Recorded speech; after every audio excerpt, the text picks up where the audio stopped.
Good morning.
And I am from the South African Cities Network as Communications and Marketing Manager.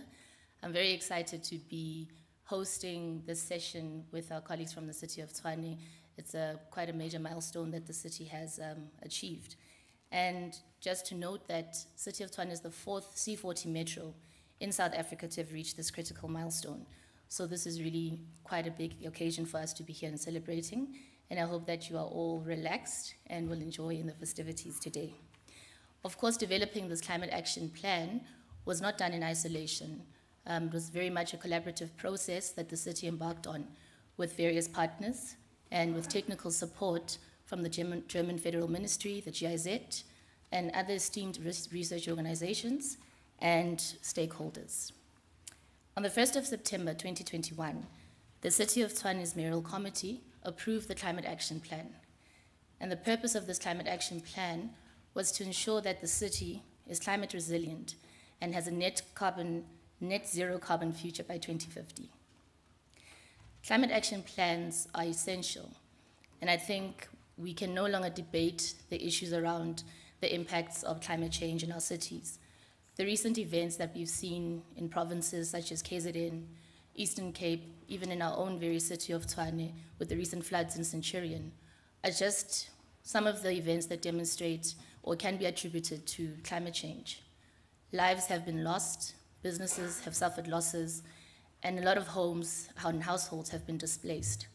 So to not take climate action seriously is essentially not taking the fight against inequality, poverty, and unemployment seriously. And occasions such as these deserve this attention that we're giving them today so that we can demonstrate to our citizens and also just to the global community that African cities are taking climate action seriously, but also that the rate at which our cities are growing, we would like to ensure that these cities are growing in a sustainable manner, resilient and inclusive way. So I'm excited to hear the panel discussions that will be taking place this morning, where we'll reflect on the role of cities in fighting climate change, and as well as how can we create enabling environments in our municipalities to effectively implement these climate action plans. So I will not take too much of the time, but I'd like to also acknowledge our guest of honors in the room. We have in our presence today His Worship Alderman Randall Williams, Executive Mayor of City of Tshwane, Her Worship Dr. Mpho Phalatse, Member of C40 Steering Committee and Executive Mayor of City of Johannesburg, His Worship Robert Mambe, who's joining us virtually online, Governor of Abidjan and Vice Chair of C40 Steering Committee. We also have the Ambassador of Denmark, His Excellency Tobias Eilen Rehfeldt. I hope I said that correctly. Speaker of the Tshwane Council, Dr. Makwarela, members of the Mayoral Committee from Tshwane and Ekurhuleni, Mr. Hastings Chikoko, who's the C40 Regional Director for Africa. We also have the Acting City Manager of City of Tshwane, Ms. Masiabata Mutlaneng, as well as the Acting CEO of the Tshwane Economic Development Agency, Ms. Tumi Matole, and member of her board, and also all our esteemed speakers that will be introducing, that will be giving their inputs in the panel discussions later in the program. I'd also like to welcome the group heads of City of Tshwane and all other guests who are joining us in this room. Thank you for making time to be here today. And participants who are joining us online, a warm welcome to all of you. I'd also like to acknowledge the University of Pretoria as the official host of this launch, and the Tshwane Economic Development Agency as an important partner in ensuring that we launch this climate action plan successfully and being our facilitator of the green economic investment in the metro. For our audience that's joining us online, you can access the program. A link will be shared on the screen shortly, so please do click on that link if you'd like to see what the proceedings will be for the day. I also encourage guests to use the available social media platforms to engage with us throughout the program. You can comment, retweet, repost some of the insights that will be shared today. And the hashtag to use is hashtag Tshwane Climate Action Plan, or you can follow the social media platforms just to get live updates of what's happening here today at City of Tshwane, at Tshwane Economic Development, at Tshwane Mayor, at Future Africa UP, and at UPTAC. So that's a lot of social media platforms to choose from. But we will share those also on our screen. So I would now like to welcome onto the podium Dr. Niraj Mistry, who is the Deputy Director at the Future Africa Institute, where he started in November 2021. He is a global public health doctor with over 20 years of executive experience in nonprofits, business, academia, and UN organizations. Over to you, Doc. Thank you very much. And welcome everyone to Future Africa. We're delighted to have you all here. Worships, Mayor Williams and Mayor Phalatse, excellencies from the embassies, as well as friends and colleagues and all our esteemed dignitaries and guests and experts on this particular issue. We couldn't have asked for a more beautiful day at the Future Africa campus, and the lovely music that set the tone and energy for hopefully a wonderful launch of this action plan. As many of you may know, Future Africa is one of the 4 transdisciplinary platforms at the University of Pretoria. There's the Javits 4.0, the Javits Art Center, Engineering 4.0, and Innovation Africa. Future Africa is specifically designed as a transdisciplinary platform where we draw on the expertise and the intellectual powerhouse from all our faculties.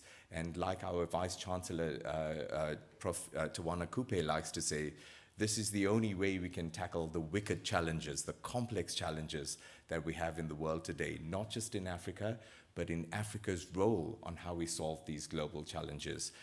There's certainly a huge amount of indigenous knowledge that we have on this continent that we can bring to these global solutions. And so, as you see today, Future Africa is a beautiful physical space where we have wonderful accommodations for visiting professors and scholars from around the world and across the continent, where they come here for scholarship and research, and in the process of so doing, they engage in conversations and discussions from their various disciplines on how we can actually tackle many of these challenges. We have a beautiful dining hall where we have private dining as well as communal dining that enables these conversations, as well as the research commons that's a shared work environment to promote these sorts of conversations. And this wonderful theater that we're sitting in. But in addition to the physical space, what is behind Future Africa is the institute that leverages on many, many networks across the African continent, but also globally. Networks such as ARUA, the African Research Universities Alliance, or AGYP, the African Global Universities Partnership. These are the types of networks that we draw on and leverage to bring in researchers from across the continent and create the platform for them to share their experience and forge new ways forward to tackle these challenges. So that's the exciting part about Future Africa. As you can imagine, with the global challenges, it's hard to sort of take a little bite at a time to tackle these huge problems.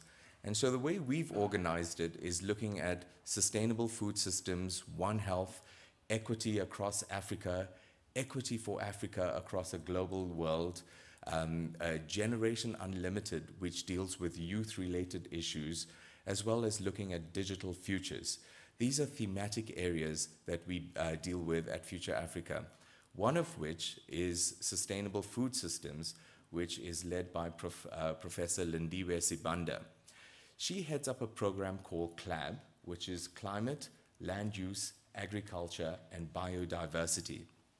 And when you look at all these issues, they're all very interconnected. And certainly the only way we can tackle these issues is through a transdisciplinary lens. So we're excited to be hosting this particular launch today. And as was mentioned by the speaker, we've seen the devastation of climate change. And our president acknowledged that what happened in KwaZulu-Natal was as a result of climate change. So I think there's widespread acknowledgement of these issues. The challenge becomes is, what do we do about it? And that's why this is so important, because this gives us a concrete way of moving forward.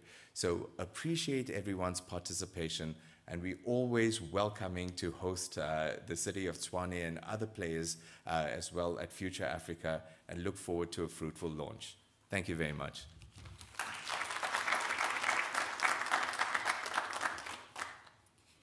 Thank you for welcoming us to your very lovely campus. I hope maybe we'll get a chance to tour it after this launch. So now to invite our acting city manager of City of Tshwane to take us through the journey of developing Tshwane's climate action plan. Just by way of background, she has been in this role for the last 2 years and has been the Deputy Director General at the Gauteng Department of Infrastructure Development. She has worked in government for 20 years. So I think, there's some weight in what she has to say today. Thank you, please welcome.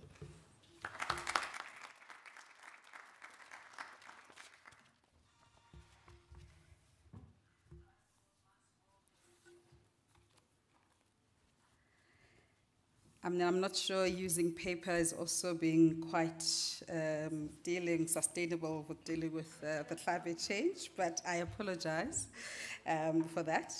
Good morning, ladies and gentlemen, honorable guests, the friends of the city, and thank you very much, Lebogang, for having done the introductions and having received the welcome. Also from Doctor, but it's important also just to acknowledge the Executive Mayor, Honorable Alderman Williams, as well as the leadership of the City of Tshwane, which is also, I think I've seen 4 MMCs at the stage, including the Speaker of Council, and of course the Honorable Lerato Palazzi. Palazzi, sorry. I have a family friend who's Lerato Palazzi, actually, so that's why. So, but welcome, ma'am, to the City of Tshwane as well, and of course to the Ambassador of Denmark and the leadership of Denmark that is here from the Ambassador, including the officials of the City of Tshwane. I've got our Chief of Staff there at the back. So we are really a full house. We've got our TIDA, I think, as already introduced, and a lot of staff here. So I think as the City of Tshwane, we are indeed proud to be here, and really having acknowledged all of us, we really do, as we congregate here today to launch the City of Tshwane's Climate Action Plan, we are certainly indeed proud. It certainly is an interesting time in the space of local government. When I say the space, I mean that of the climate change. Even though I know the future, Africa also speaks about a lot of space in where we are as well. So on one hand, we are being hit by the catastrophe of one or the other, as you've also alluded. And first half of this year, it has really been an epic flooding with the KZN, bearing the brunt of it all. And of course, the polar opposite of flooding is a drought, with day zero looming in Nelson Mandela Bay, as well as Cape Town, narrowly evading these risks. Closer home, both Tshwane as well as Johannesburg experienced loss of lives and damage to infrastructure during the heavy rains in February. So we've really not also been spared. So on the other hand, while the visible impacts of climate change are being experienced harshly by municipalities, the country is still deeply embedded in a process to finalize legislation that will create the framework for responding to the climate change. And I think we really need to, as different partners, to work very hard to ensure that the country really does achieve this, because without all of our inputs, we'll really not be able to get to where we really want to get to. So the climate bill certainly envisages a role for local government. And this is appreciated quite significantly. Yet we are here today announcing the launch of our climate action plan, and we are the fourth metro, as you've alluded as well, to have reached this point. And this is really tells us how seriously the metros are taking this matter seriously. And we're not going to really wait for legislation to compel us to do what we believe it is the right thing to do. And certainly we have taken the bull by the horns and decided the future proof of cities, certainly, is for us to have residents that are protected by the diversity and the climate in which we live in. Each metro has followed its own trajectory, guidelines by local circumstances and experiences, and I'm certainly here today to give you an insight into how we have come to find ourselves here today. A good story always has a good starting point, and our starting point is in the formation of a dedicated unit in the Office of the Executive Mayor that took place in 2013. And the unit, which is known as the City Sustainability Unit, was established with the primary mandate of addressing the climate change. The unit was located in the mayor's office to enable it to interface with multiple departments without the restrictive impact of the silo effect that can hamper transversal planning as well as engagements.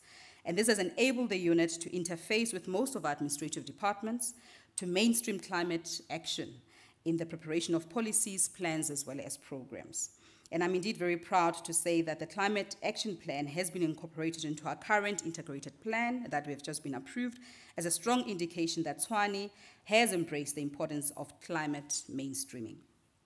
The placement of this unit in the mayor's office must not be taken very light because it enables continuous political support.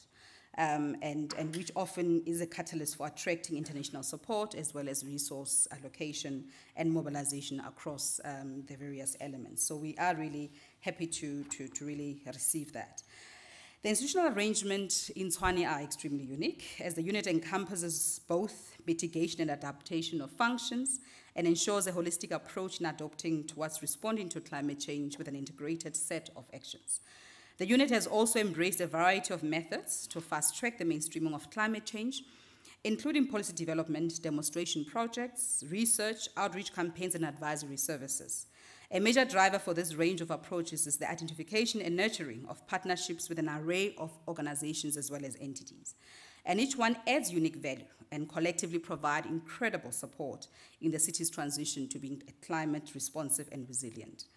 Policy measures that have been developed by the unit have included the development of green economy framework, that responds to the resource scarcity by stimulating the green economy, the green building bylaw to support the uptake of green building principles, the sustainable financing strategy to finance sustainable service delivery, as well as sustainable procurement strategy to seek green alternatives to existing products and services procured by the city. As we speak right now, we have our officials that have actually attended a program in Oslo, which really seeks to ensure that as a city, we want to also change our budget in the future so that we become a climate budget, and so that we are able to can also reflect and really fulfill this big mandate. The Climate Action Plan is thus the latest addition to the fold and services of implementation plan, and which is, of course, it's our climate response strategy, which has been developed in 2017. The Climate Action Plan and its units' activities over the last 7 years have been completely evidence-based and informed by 2 studies. The first one was the annual greenhouse emissions inventory, which is usually known as the carbon footprint, whose revised version shows that we are emitting about 19 million tons of carbon dioxide, equivalent per annum, in the following 3 sectors: within energy, within transport, as well as waste, and in that order of magnitude, because that's really a good work that the team has done. The unit's mitigation program has thus focused on how to reduce and avoid emissions from these 3 sectors. And this has led to the interventions such as procurement of electric vehicles for our messenger fleet simultaneously, demonstrating the principles of sustainable procurement, as well as installation of photovoltaic panels of our Tshwane Leadership and Management Academy. I don't know if you saw when you entered the entrance, there were 3 cars, very smart cars. So those are the 3 fleet cars that we have. In fact, it's actually about 10 of them, but we just thought today we'll demonstrate about 3 of those. So it's the cars that even at our main head office, where there's a place where they get to charge, and it just shows our seriousness in dealing with this. And therefore, the second study has been the climate risk and vulnerability assessment that had to be done as part of the plan, which shows that climate change in a current day reality, with average temperature having already increased about 1.8 degrees Celsius since 1960. And the number of dry days between wet days has indeed decreased, and it often does this as and when it rains. But we experience extreme downpours, which creates high rates to runoff, limited recharge, and in some instances, flash floods.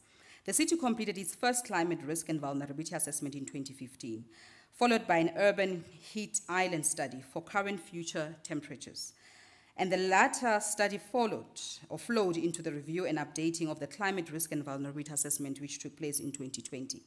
And this incorporated and developed the climate risk zone, which are then our geographical areas of high risk due to nexus between vulnerability and exposure to one or more climate hazards, which we are indeed proud of this work, as we are the first metro in South Africa to have developed climate risk zones. And the unit has also pioneered a number of demonstration projects. There is an important disclaimer with demonstration projects that I've also indicated earlier on, that there has been some failures that we did learn, but of course, it's only through the failures that you get to know and how to perfect the processes going forward. It has really been a learning process for us. So one of our demonstration projects is the procurement of the first generation Nissan Leafs, as indicated, which are standing outside. And the experience and the learnings are that they are brilliant cars for shorter distances in the inner city driving. Longer distances can be more difficult, especially within the first generation electric vehicles, as their batteries normally range, and there's usually limitation in terms of those battery ranges. It is now totally a different story with the latest battery technology, where electric vehicles can do more than 500 kilometers on a full charge. And another demonstration project that is complementary to the visible support of electric vehicle is the installation of the EV charging station in our municipal headquarters, as mentioned yourselves earlier on, which was made possible through a sponsorship from the United Nations Industrial Development Organization. So if any one of you certainly gets an opportunity to visit the city of Tshwane using an electric vehicle, be rest assured that you will be able to charge your vehicle at any time and without any problems. So as our story draws to an end, I have also explained, hopefully, as authentically as possible, how we have come to the point of launching our climate change plan, or our climate action plan. I must hasten to add that it really is not the start of the work. The implementation of the plan has started with the appointment of the CAP champions identified by a management team as individuals who will start to drive awareness of their respective departments' obligations in implementing their climate action, as well as relevant to their mandate. So each and every department is involved in the city. So it's not just only limited to the unit that is in the mayor's office, but each and every department has a responsibility to respond to this. Furthermore, we are embarking on the development of a climate budget, as indicated earlier on, with the Office of the Chief Financial Officer. As they've indicated that 2 of our officials currently are in Oslo, who are getting training specifically for this. Our climate budget will serve as the operationalization of the climate action plan and to mainstream climate targets into Tshwane's governance system and budgetary process. By advocating for a climate budget, the municipality's budgeting process and methodology is used to set targets, actions, estimated emission reduction effects, as well as responsibility aligned to the necessary costs and financing that is really required to implement this. In essence, it provides for the municipality's short-term actions to deliver the long-term targets in the climate action plan. Thus far, we have already made great strides in incorporating climate considerations into our capital planning system, a process that started in 2015. We are now ready to take it to the next level. So in closing, the city is certainly navigating uncharted territories in its quest to be a climate resilient in responsiveness, and in some instances it has a trailblazer in areas, well, like for an example, the Nissan cars, in other instances. So it has definitely followed the footsteps of its other counterparts. However, it has been unwavering and consistent in its pursuit to future proof of the city and where we need to go to as the capital city. I would like to thank you all, of course, and all the officials in particular who have been part of this journey, and all those that have supported them, and all the respective departments, including the political leadership of the city. It is comforting to know that we have a plan for our future and that we are committed to seeing it through. So thank you very much, and let's enjoy the rest of the day with all the engaging panels that we are going to hear from today. Thank you very much.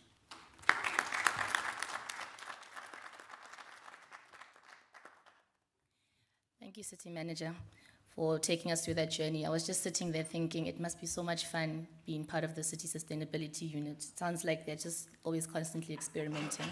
But very exciting initiatives and pioneering work that you're all doing. And speaking of the City Sustainability Unit, I'd like to now introduce Mr. Selompara, who is the Divisional Head of the City Sustainability Unit at the City of Tshwane. And he will essentially take us through the work that they've been doing and the Climate Action Plan video. Thank you.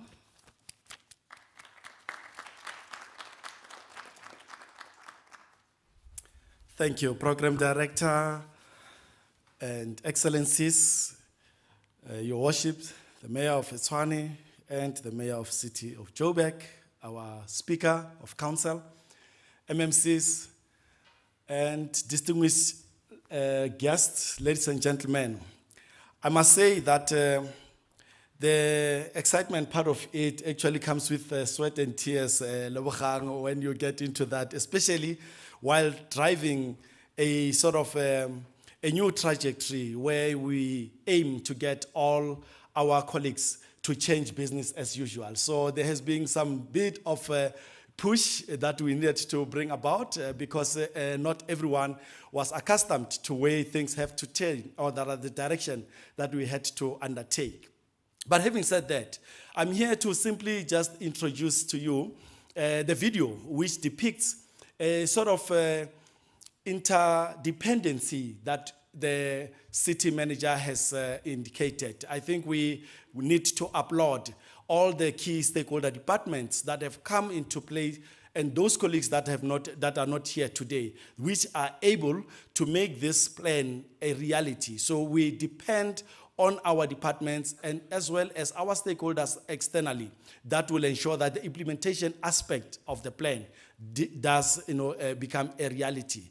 And we also want to send our gratitude to the C40 Cities Network, which is basically a driving force that since 2014 we've been riding on. It is because of that that we are able to be measured, engaged along with other progressive cities of the world. We also acknowledge all the prior participants in this space. I remember before the City Sustainability Unit was established, the Green Desk used to reside in the department that was headed by the now speaker, Dr. Makwarela. There was a Green Desk there. And when we initiated this, Ausdora, who's also in our midst, was the lead in that particular space. So we had been driven by all that who came before us, and we hope that together with all the stakeholders that are around us, we will be able to take it forward.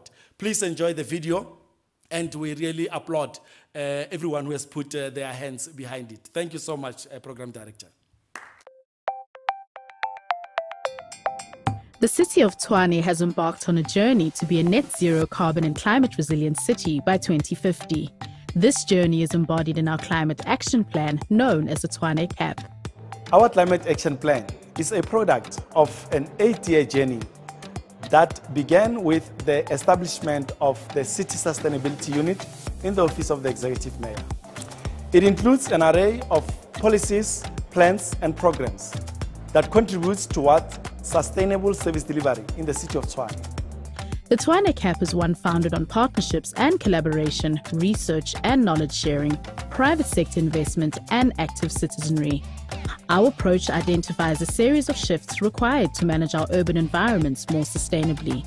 Starting with the city's waste management practices, we are diverting waste from landfilling and integrating waste pickers into our waste management systems. As the green building capital, there's a shift from inefficient buildings to green building designs, construction, operations and maintenance, from fossil fuel sourced electricity to clean embedded energy, from single occupancy vehicles to mass public transport running on cleaner fuels and facilitating infrastructure for the uptake of electric vehicles. For short distances, non-motorized transport is our priority.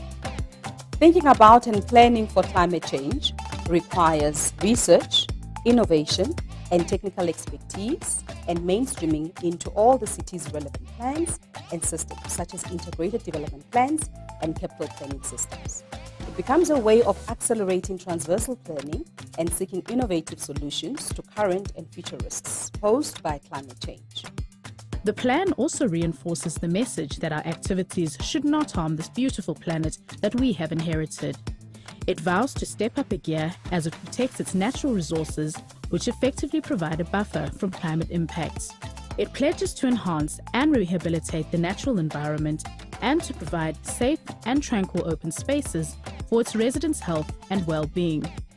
Building the resilience of our communities is essential in protecting the vulnerable from the harsh impacts of climate change and putting measures in place to ensure that our residents are water secure and protected from temperature rise. The City of Tshwane Climate Action Plan is the single most important instrument in future-proofing the City of Tshwane. The cost of inaction will be far too high to bear, and hence the City of Tshwane has put together the necessary financial and technical resources to ensure the successful implementation of this plan that will ensure a safer city and assist the country in achieving nationally determined contributions. It's not a choice, it's an obligation. The CAP is a collective effort. Outcome 1, safe, healthy, prosperous and climate resilient communities. Outcome 2, climate smart urban planning and design. Outcome 3, clean, efficient and climate smart transport and transit-oriented development. Climate-proof infrastructure. Outcome 5, net zero carbon, efficient and climate-resilient buildings and public facilities. Outcome 6, climate-resilient ecological infrastructure and protected natural resources. Outcome 7, access to clean and sufficient water, water security and water efficiency. Outcome 8, an energy-smart and secure city with sustainable access to clean, efficient and affordable energy for all. Outcome 9, a zero-waste capital city that promotes a circular economy. The Climate Action Plan is perfectly aligned to the ethos of the multi-party coalition in the City of Tshwane. This is because the multi-party coalition intends to prioritize the safeguarding of our environment through the advancing of the climate change agenda. We ensure and we seek to make sure that we prioritize protecting our environment and our green spaces. and we'll be doing this through a number of cross-cutting approaches and mechanisms. In particular, we trust that we will have far-reaching support across our constituents in the city and from our departments as well, as we seek to ensure that we protect the city of Tshwane from the harmful effects of climate change.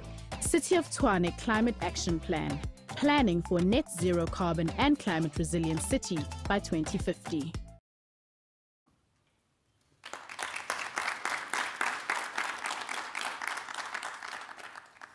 So there were 9 outcomes mentioned in that video. Should we go around the room just to see if people recall them?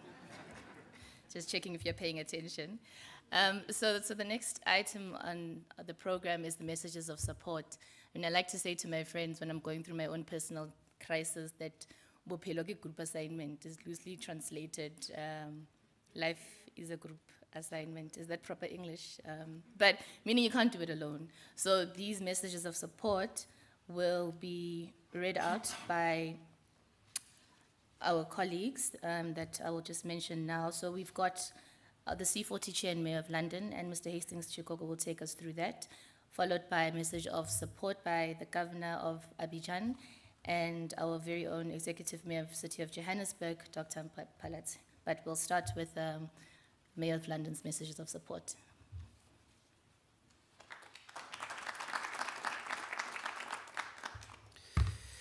Thank you so much, Program Director.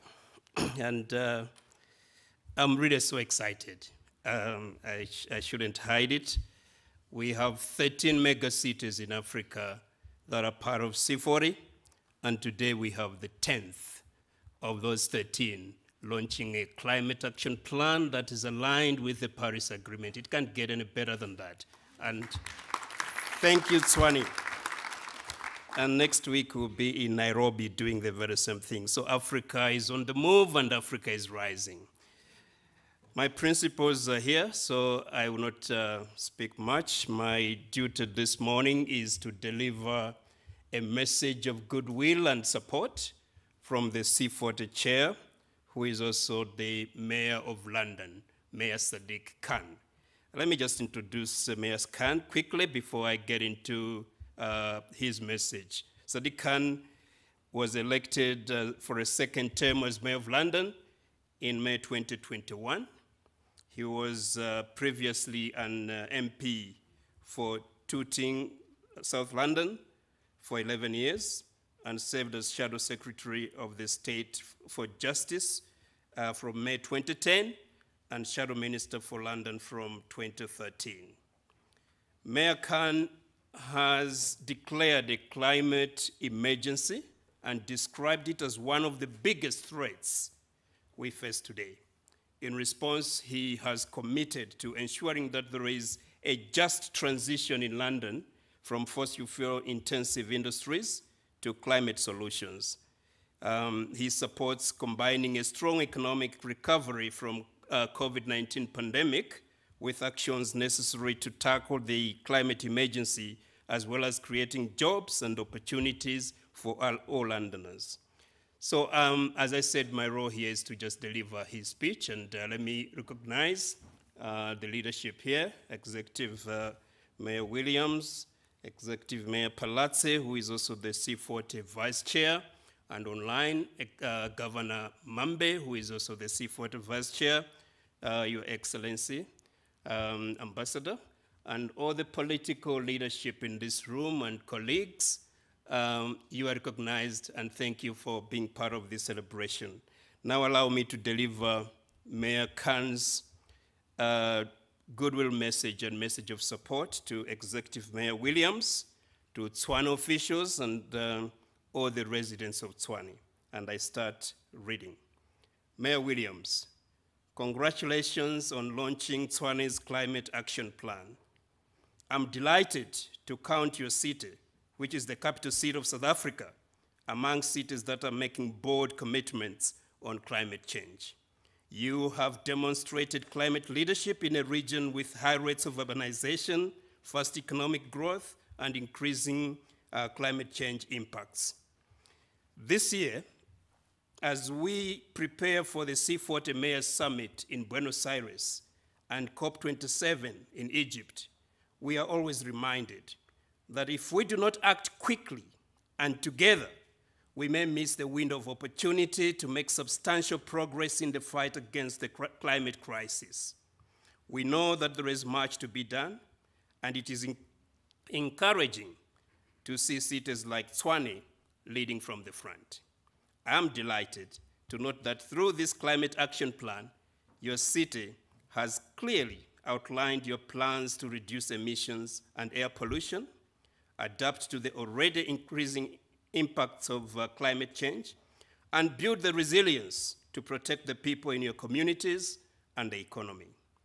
Our transition to a low carbon and resilient future must always include the most vulnerable in our cities.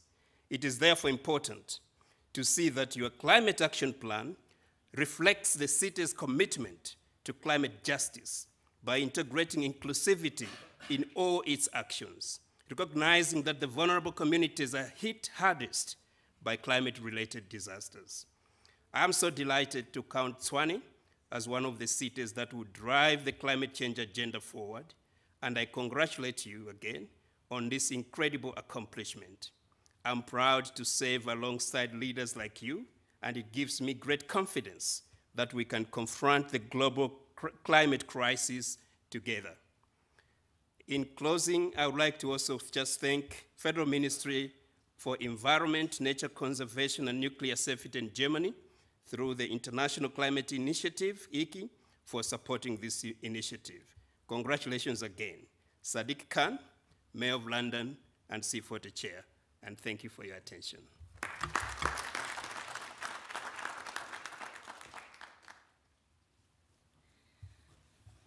Thank you, Mr. Chikoko. The next message of support will be delivered via Zoom in French. So we don't expect you to suddenly understand French. There will be subtitles. And this will be given to us by Governor Mambe. Governor Mambe is, His Excellency, I beg your pardon, His Excellency Governor Mambe has served as the governor of Abidjan since 2011. He has held numerous leadership positions in the Republic of Ivory Coast, including the Director of the Ministerial Cabinet and President of the Independent Electoral Commission. He also holds various leadership positions on the continent, including Vice President of the International Association of Francophone Mayors and Vice President of the International Association of Peace Messenger Cities for Africa. As the governor, he places emphasis on the role of urban agriculture and the agro-industry to address poverty and socio-economic inequality. I'll hand over to him. Thank you. Merci, Madame. Je voudrais saluer avec beaucoup de respect les distingués participants à cette rencontre et me réjouis de l'opportunité que nous avons de parler ensemble de la lutte contre les changements climatiques. En effet, la pollution n'a pas de frontières parce que les dégradations se manifestent de façon planétaire, notamment par les inondations, par les pertes en vies humaines, par les pertes en biens sociaux, par la dégradation des infrastructures et par l'émergence de certaines maladies hydriques dues aux inondations.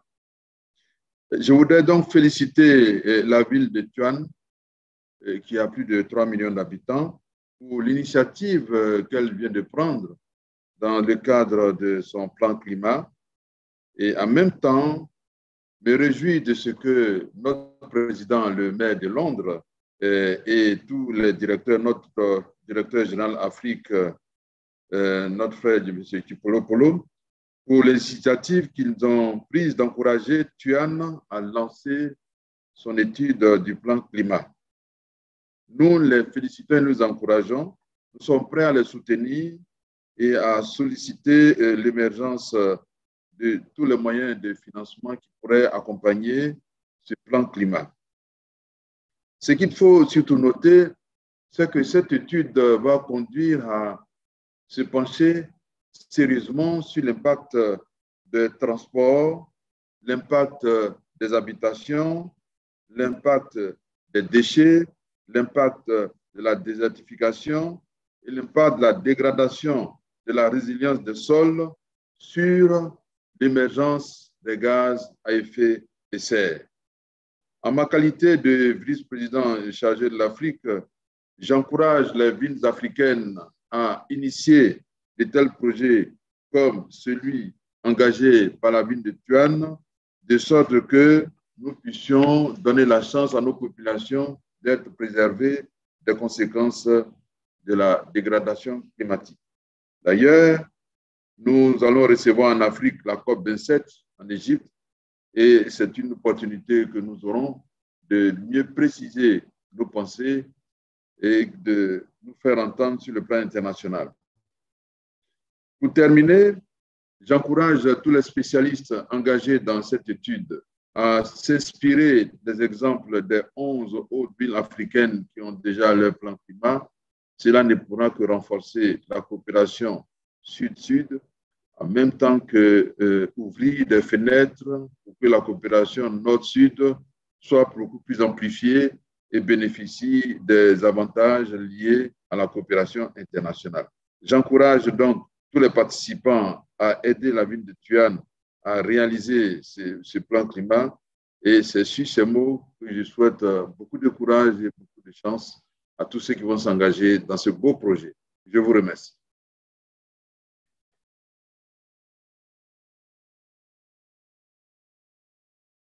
Okay, now I feel like a scammer because the subtitles didn't come on. But intuitively, I think he's saying we need to prioritize climate action. So, but I think at the end of the session, we'll definitely send through his message of support in English. That is a promise I can keep. Next, we would like to introduce onto the podium Dr. Mpopalatse, the Executive Mayor of City of Johannesburg and C40 Vice Chair, to please give us her message of support. But before we dive into that, just by background, Dr. Mpopalatse became the first democratically elected woman executive mayor of Johannesburg in November 2021. Prior to this, Dr. Palatse served as the member of the Mayoral Committee for Health and Social Development, a role in which she championed the city's urban agricultural program. Dr. Palatse is a qualified health professional who spent the first 6 years of her medical career exploring service delivery models in various contexts. She settled permanently in Johannesburg after earning her master's in medicine in 2011. Thank you.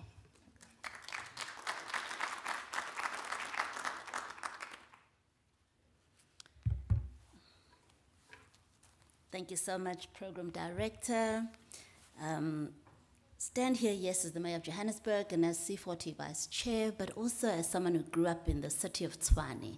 In fact, driving into this facility, I saw the Montessori preschool where I used to drop off my then little boy, now 18 years old, in 2006 and 2007 every morning and pick him up every afternoon. It's really good to see, Mayor Williams, how the city of Tshwane has managed to preserve the infrastructure and some of these features in the city that some of us became some of our day-to-day lived experiences. So congratulations for that.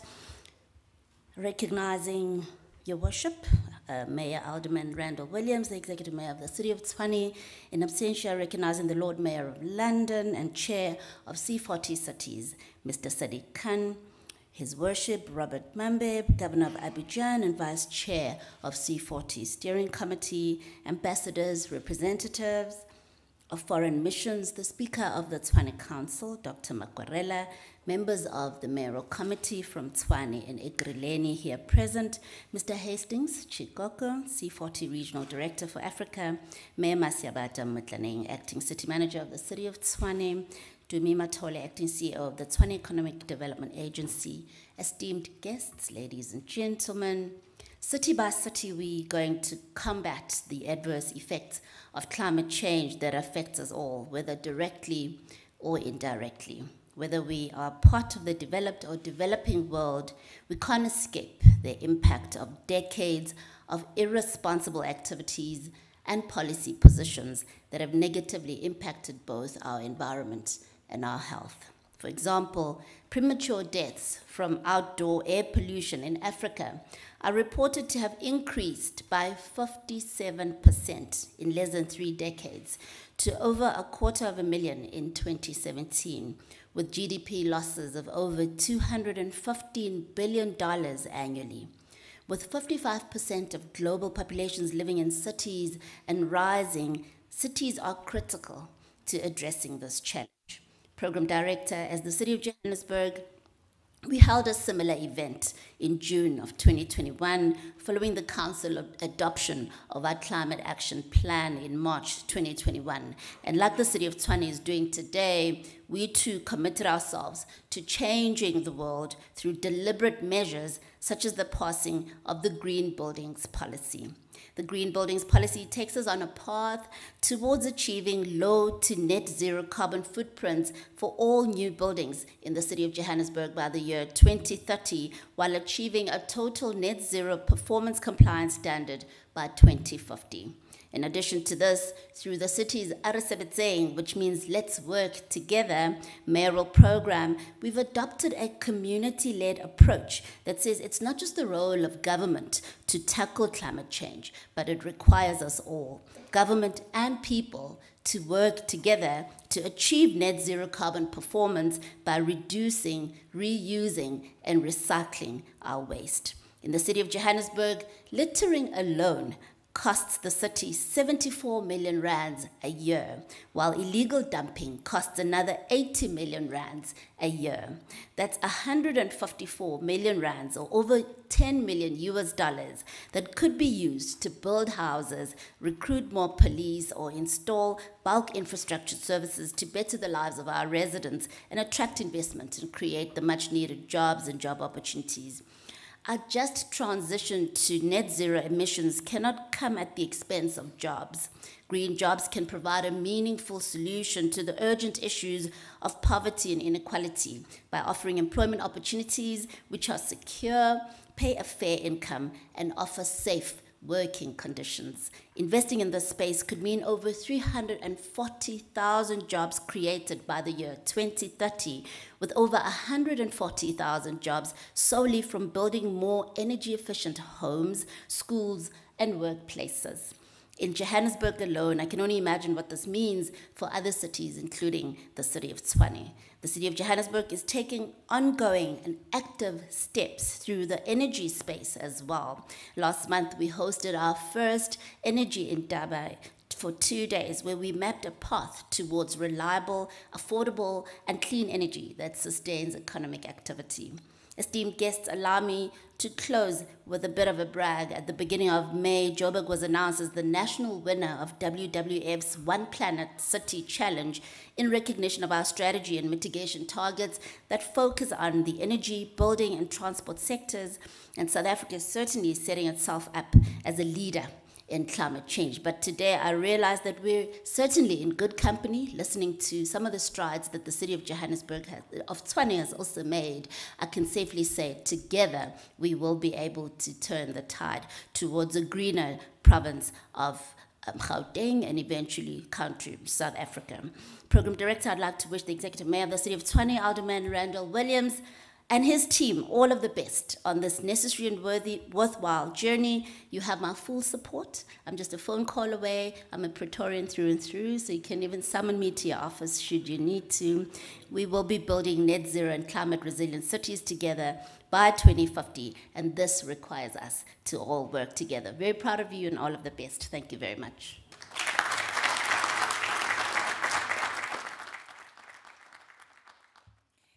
Thank you, Mayor, for those words of support.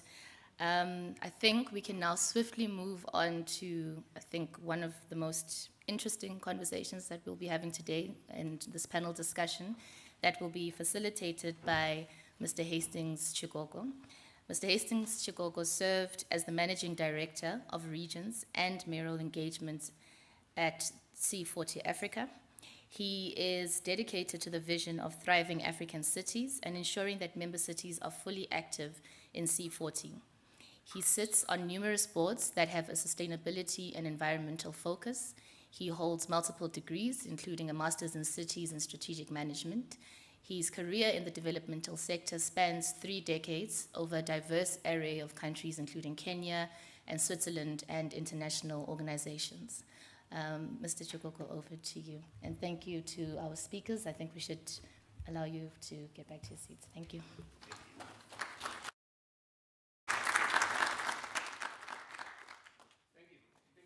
I'm just testing. Oh, fantastic. Thank you so much. So, colleagues, we are going to have a conversation. This is a highlight for Tshwane, a highlight for South Africa, a highlight for Africa.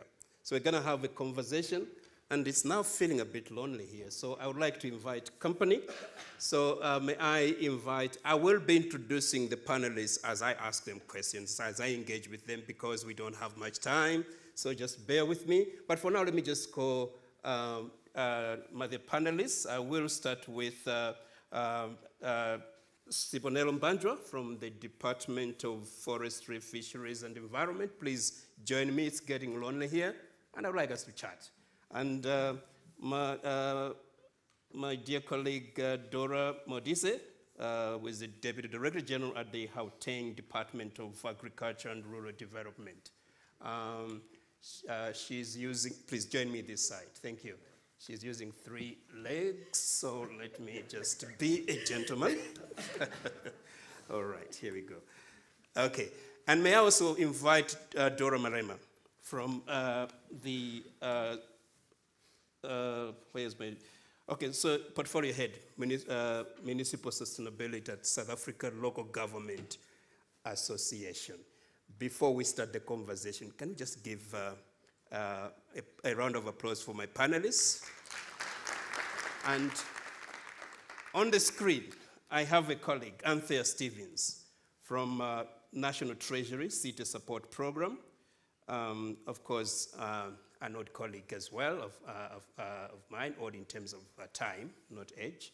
But really looking forward to having this conversation. Colleagues, I would like to just start by saying that we believe that cities matter when it comes to addressing climate change.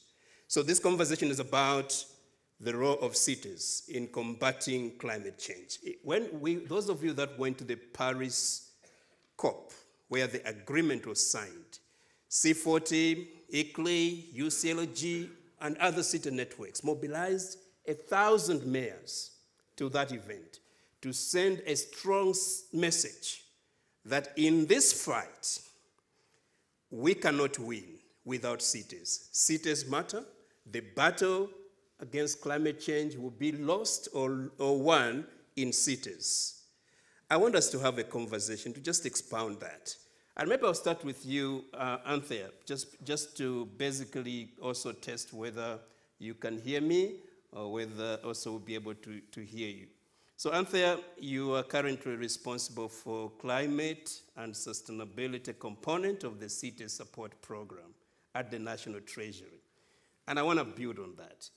Can you share with us your work that the City Support Program has been doing with the metros in South Africa? I would like, as you do that, you only have 4 minutes, so you please do this quickly. I would like you to just reflect a little bit. Why is it important for the metros in South Africa to take climate change seriously? And what will signal this sense of commitment and urgency to mainstream climate consideration? We'd like to take it from there. I'm hoping you can hear me. Thanks very much. Thank you, Hastings. Can you hear me? Okay, great, thanks. And good morning, colleagues, to you all. And I'm sorry that I can't be there with you, but congratulations to the City of Tshwane, to the colleagues in the City Sustainability Unit for the launch of your Climate Action Plan. Hastings, let me respond to your question. So National Treasury recognizes that climate change presents a massive risk to the cities, to the fiscus, in fact, and that the cities of South Africa play a significant role in creating and generating resilient and inclusive economic growth. But this requires change because of the pattern of urbanization. The pattern of urban growth is not one of sustainability. It's one of sprawl, it's one of driving climate change, and it's one of externalizing the risks on the most vulnerable. So to that end, National Treasury set up the City Support Program, within which we have a focus on supporting the 8 metropolitan municipalities in South Africa to achieve more resilient, more inclusive, more productive cities. So what we're doing is creating space in the fiscal levers that we have to send signals to cities about the importance of implementing programs to drive climate action. We're also offering significant support to cities like Tshwane, bringing in technical support, bringing in partnerships to help those cities implement those programs. And I think that's one of the biggest challenges that we have, is to take these great plans that have been developed into implementation.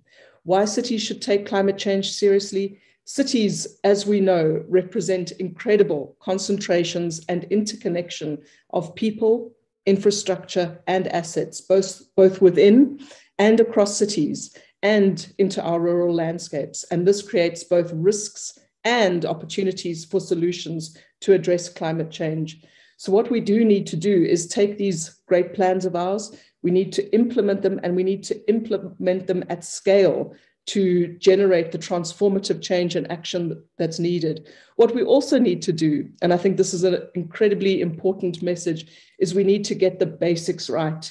So Mayor Palatse from Johannesburg was speaking about issues of dumping and litter.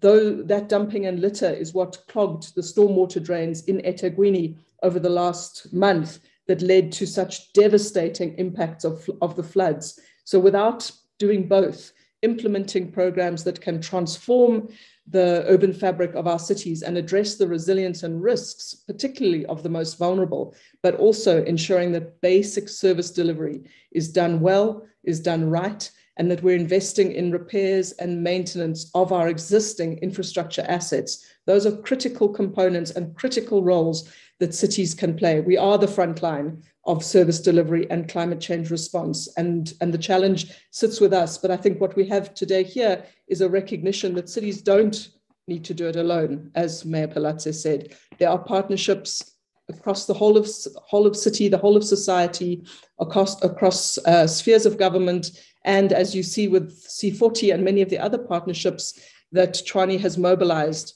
across international organizations. So there's a lot of support that can be mobilized and is being mobilized to support cities in this agenda and challenge that they have. Hastings, I think that is my piece. Thank you. Thank you so much.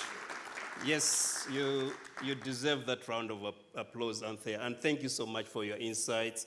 Implementation is key. We can celebrate this launch. This is just a document that has been put, but of course, as we heard, this is something that has really taken a lot of sweat. We're doing justice to the people that have put this together if we don't implement it. And as we implement it, let's also get the basics right. COVID-19 has taught us that the service delivery, basic services are important. And let me just take that hook on implementation, because Mr. Sibonelo Bajwa, you are implementing the National Adaptation Strategy. And I want you to reflect a little bit on the role cities can play in implementing this strategy. And I'm asking you this because I know you are the Director of Climate Change, Adaptation and Natural Resources at the National Department of Forestry, Fisheries and Environment in South Africa. But I also reveal something right now, because I also know that you've been coordinating the Cities Resilience Forum and the Adaptation Technical Working Group for a number of years. So I would like you to, within that framework, can you please locate the role of cities? Are there any specific opportunities that cities should be harnessing to become climate resilient? Take it from there. Okay. Thank you, Chair. I'm hoping I'm visible enough. I think for me, the take first, before I just speak, is to really congratulate the City of Tshwane for the initiative, because as we drive at a national level, the real impact of implementation, we see it articulated at a city's level, local government. That's where real implementation happens. We set the policy environment and the framework at that level. So if I were to really focus on my input on trying to address, yes, we have developed what we call National Climate Change Adaptation Strategy. As part of the global community, South Africa was also expected to develop what the country has called National Adaptation Plans. And within that, basically, South Africa, we articulated that as the National Climate Change Adaptation Strategy, which is part of our global commitment. And we've articulated about 9 strategic interventions. And those strategic interventions serve as an anchor, actually, for any work that is done in the country in terms of implementation, climate change adaptation. So if I were to try and narrow back specifically to the cities, what I would want to see that as a translation to the city.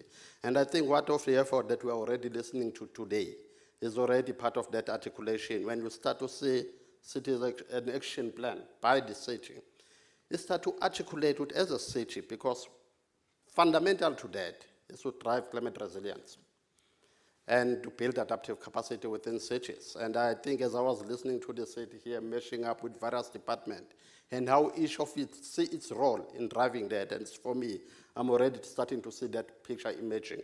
But what we are hoping, of course, also I can no longer, Tish, I think the city is already deconverted in this case.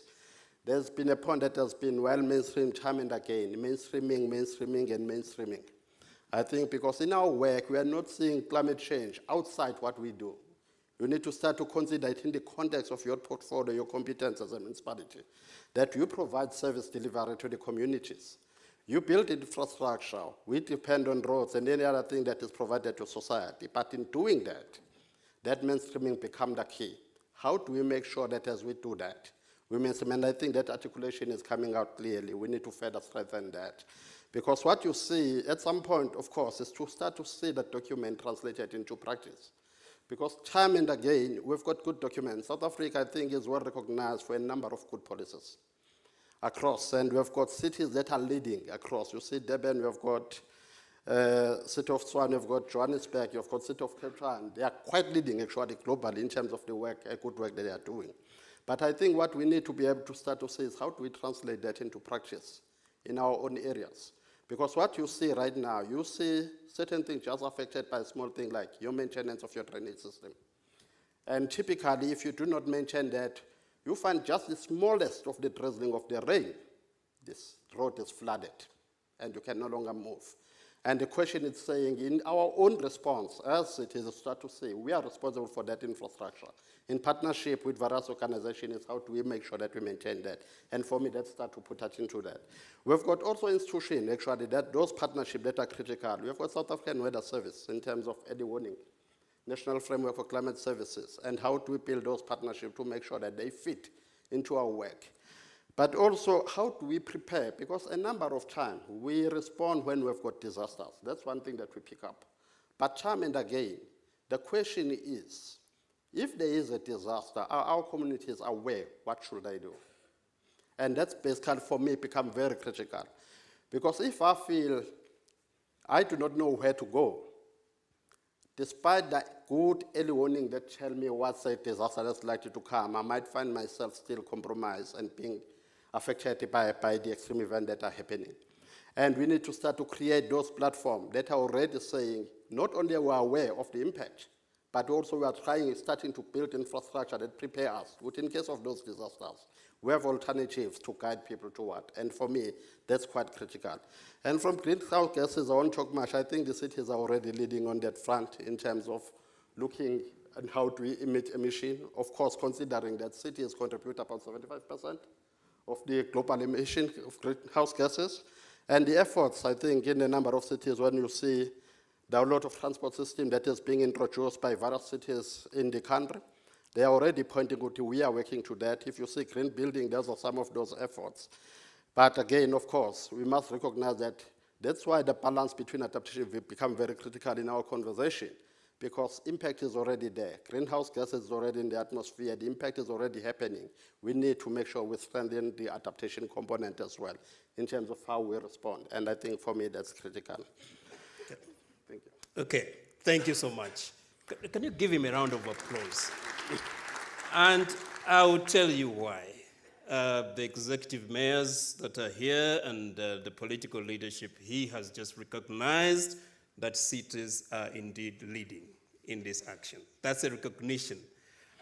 We are leading, and we need to actually continue what we are doing, but of course, creating platforms to make sure that we don't leave anyone behind, to make sure that the people are mobilized. There is a level of awareness that they actually know what to do. But we also need to create partnerships with some institutions that are there. He mentioned South Africa Weather Service, but there are several that are also trying to actually lend a hand to actually address this problem.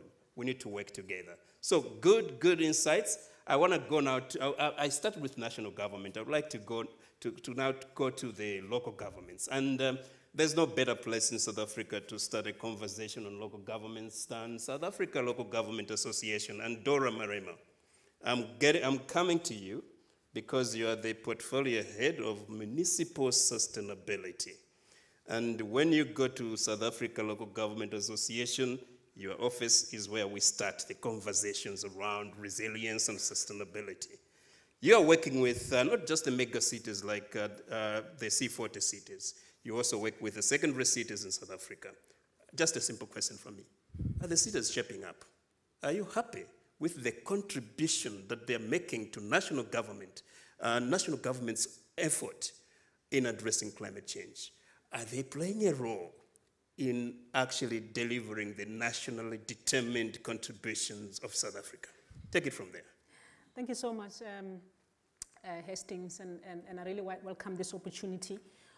Just to start off on behalf of SALCA, I also would like to congratulate the city of Tshwane for the sterling work that they have done to arrive at the point where they arrive today with the launching of the Climate Action Plan. I think, as been echoed by my colleagues who spoke earlier, we are quite comfortable that the cities are really taking a lead in South Africa, particularly the metropolitan municipalities. They are really, I think, leading in terms of, what are some of the actions. And I think this launch today is quite evident of the work that is being put forward. And I think there has been really some amazing initiatives where they have gone out of their way to be able to identify potential peer learning opportunities to start bringing in the secondary cities into the fold and making available some of the resources and the tools that are available. I think it is important that we acknowledge the role that the local government as a sector is playing, being led by the cities in terms of the work around climate change, but also around the just transition in a situation where we are still yet to pass an act, a climate change act, or even yet to describe what we mean by just transition in this country. So they are really providing leadership in that space. And I think there's also a growing recognition in the country, and I think globally as well, in terms of the role that cities are able to play to address the issues of climate change. We had a gathering, I think, beginning of this year, together with the South African Cities Network, as well as the CSP, where we gathered international organizations that are based in South Africa that are providing support to cities to really determine how can we be able to pull together our limited resources, because cities need financial support and technical support to be able to implement these climate action plans. They need support to put together bankable projects on a massive scale, as my colleague Anthea mentioned. And there has been a lot of appetite. These development and international organizations have been really inspired by the work that South African cities are doing. And they are willing to be able to take hands to partner with them to be able to take this to the next level. So I think it's important that we recognize that. We also recognize that cities by nature, they've got mandates in terms of the services that they need to provide as part of local government. And I think one of the most challenging things right now to do is to be able to change the mindset, for them to identify the opportunities that lie in service delivery. For example, they have to deliver electricity, they have to deliver water and sanitation, they have to do planning, they have to build infrastructure. So now the shift is in identifying the opportunities that lie in delivering this service. We've already seen how they are very vulnerable when it comes to the impacts of climate change, and that if we are not going to look at how we are going to be rebuilding from the disasters that we've just witnessed, or even rebuild post-COVID, we are going to miss an opportunity. So the call is really to work with local government practitioners and those that are supporting them to start shifting and to start changing the mindset in terms of identifying the opportunities that lie in their day-to-day service delivery mandates. Thank you. Thank you. Yes, please. Yes. I think it's a challenge to us in this city space. Of course, we have the mandate to deliver services, but how do we identify opportunities within that mandate to actually ensure that as we deliver those services, we do also have a climate co-benefit. We don't look at these things separately. And this is why the acting city manager was clear when she said that this Tshwane Climate Action Plan involves different departments. It's not just the Environment Department. Let's try to break those silos, ladies and gentlemen, and bring everybody. We need to hand-hold each other and work together and look at those opportunities. I'm going to go to my last panelist. And, you know, this is a panel of Doras. And, colleagues, if you still are planning to have children and they happen to be girls, please take note of the name Dora, because it does have intellectualism and real professionalism added to it. So let's go to our other Dora. Dora Modise, a colleague, 25 years of experience I see here. I'm going to review all that. And also, she's actually part of this journey. So basically, it's good you are here to witness where the journey that you started led to. But you're currently the Deputy Director General, Environment at the Gauteng Provincial Department of Agriculture and Rural Development. And if I remember correctly, you do have Gauteng City Region Climate Response Strategy. I want you to draw experience from that work and just maybe reflect, what more should metros in South Africa, like Tshwane, be doing to solidify their climate change response measures? Can you just take it from there? Okay, thank you, Hastings, and good morning to everyone, all protocol observed. Yeah, I must just begin by saying that I've got such a huge sense of pride as I sit here. You know, what one wouldn't have imagined on the 1st of January 2013 with a pile of files from Speaker Magwarela's office written green desk and having to start a sustainability function, Mr. Hastings being the first that received a phone call. And he did it, and even to this day, 8 years down the line, you've been hand-holding the City of Tshwane sustainability function. We really thank you to C40 for that. And really congratulations. Yeah, congratulations to the City of Tshwane for this milestone. For me, really, we do have a strategy at provincial level. And that work really was informed through collaboration with the cities and the district municipalities. So what I've actually even looked at in terms of the metros that have now finalized the climate action plan, Executive Mayor Palatse, last year we were launching the Joburg action plan. And what's in those action plans really mirrors where is it that we would like to go as the Gauteng city region. And central to that is people. And I'm quite excited that the first outcome of the 10 outcomes is around people and communities. Because really, when you look at climate action, both from the mitigation perspective as well as resilience perspective, all will succeed through putting people at a center of what is it that we do. So what we then would need more of is really, I mean, me sitting now at a provincial office, I see myself, and local government has always been my passion, I see myself as really an integrator of what cities and district municipalities are doing. And therefore, we need to do more of working together to leverage, especially on climate financing, on project development. We've already set the stage. We've already defined the policy principles. We already know where we would like to go. And where the difficulty lies, and I think it was mentioned earlier by DFFE, is in the implementation and the scale at which we implement. So I've been told a number of times to say, you know, stop implementing at a Champions League level. You know, I thought the things we did in Tshwane, things we did at the Green Building Council, at whatever way, major. But when you look at it, there is so much potential that can be done, especially within Gauteng province. And there is so much financing out there, but you can't do it alone, as a metro alone, and you can't do it as province alone. So putting those systems together wherein now we start really converging in actual implementation of on the ground, for me, remains critical. The other key issue is how are we embracing and bringing in key stakeholders and partners. Private sector is ready and waiting to work with government. And very often as government officials, we do not leverage on the convening power of government to bring private sector on board.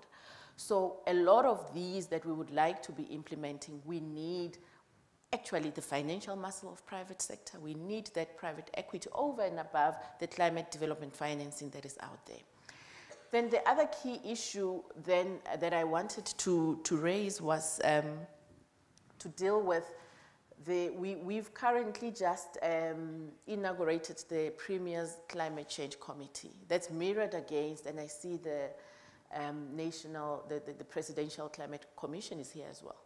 Mirrored also against that, but then we would also like to see that at a local government level where the executive mayor would have a panel of experts from the different sectors that are able to then inform and advise on the implementation of the key programs, and I think it was 63 or more programs that have been identified in that particular action plan. And therefore, then we then get to link with that. And we then work with the cities that already have the action plan and the programs defined to assist the others, because we all know that climate change knows no boundaries. So it doesn't help us much in Gauteng to have City of Tshwane, City of Joburg having climate action plans. We know we are working with Ekurhuleni, but you've got Sedibeng, you've got Mogale City, you've got West Rand. They need our combined assistance, because whatever actions we do needs to also replicate to that. We are facing a real climate disaster. eThekwini really frightened all of us with what we've just had with regards to flooding. Gauteng is bound to get that. But then also even with water shortages. We've seen the day zero threat in the Eastern and Western Cape. It's eminent in Gauteng as well. So the worry is that we are still not being bold and ambitious enough. And what we are calling for now is just that boldness, you know. Let us make mistakes and then correct those mistakes. We cannot sit in the boardrooms and try to identify all the mistakes and solve them on paper. We make mistakes, it might cost us executive mayor, but then we correct that mistake as we are implementing. Okay. Thank you. Fantastic. Yes.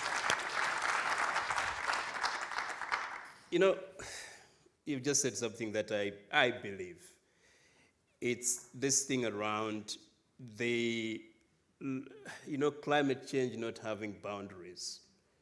You know, we need to think local in our cities and then move to provincial, national, continental, and global with this problem. When it floods, you know that water doesn't know that, okay, Ekurhuleni is here. Oh, this is Tshwane, so we shouldn't flood these guys. We are in this together.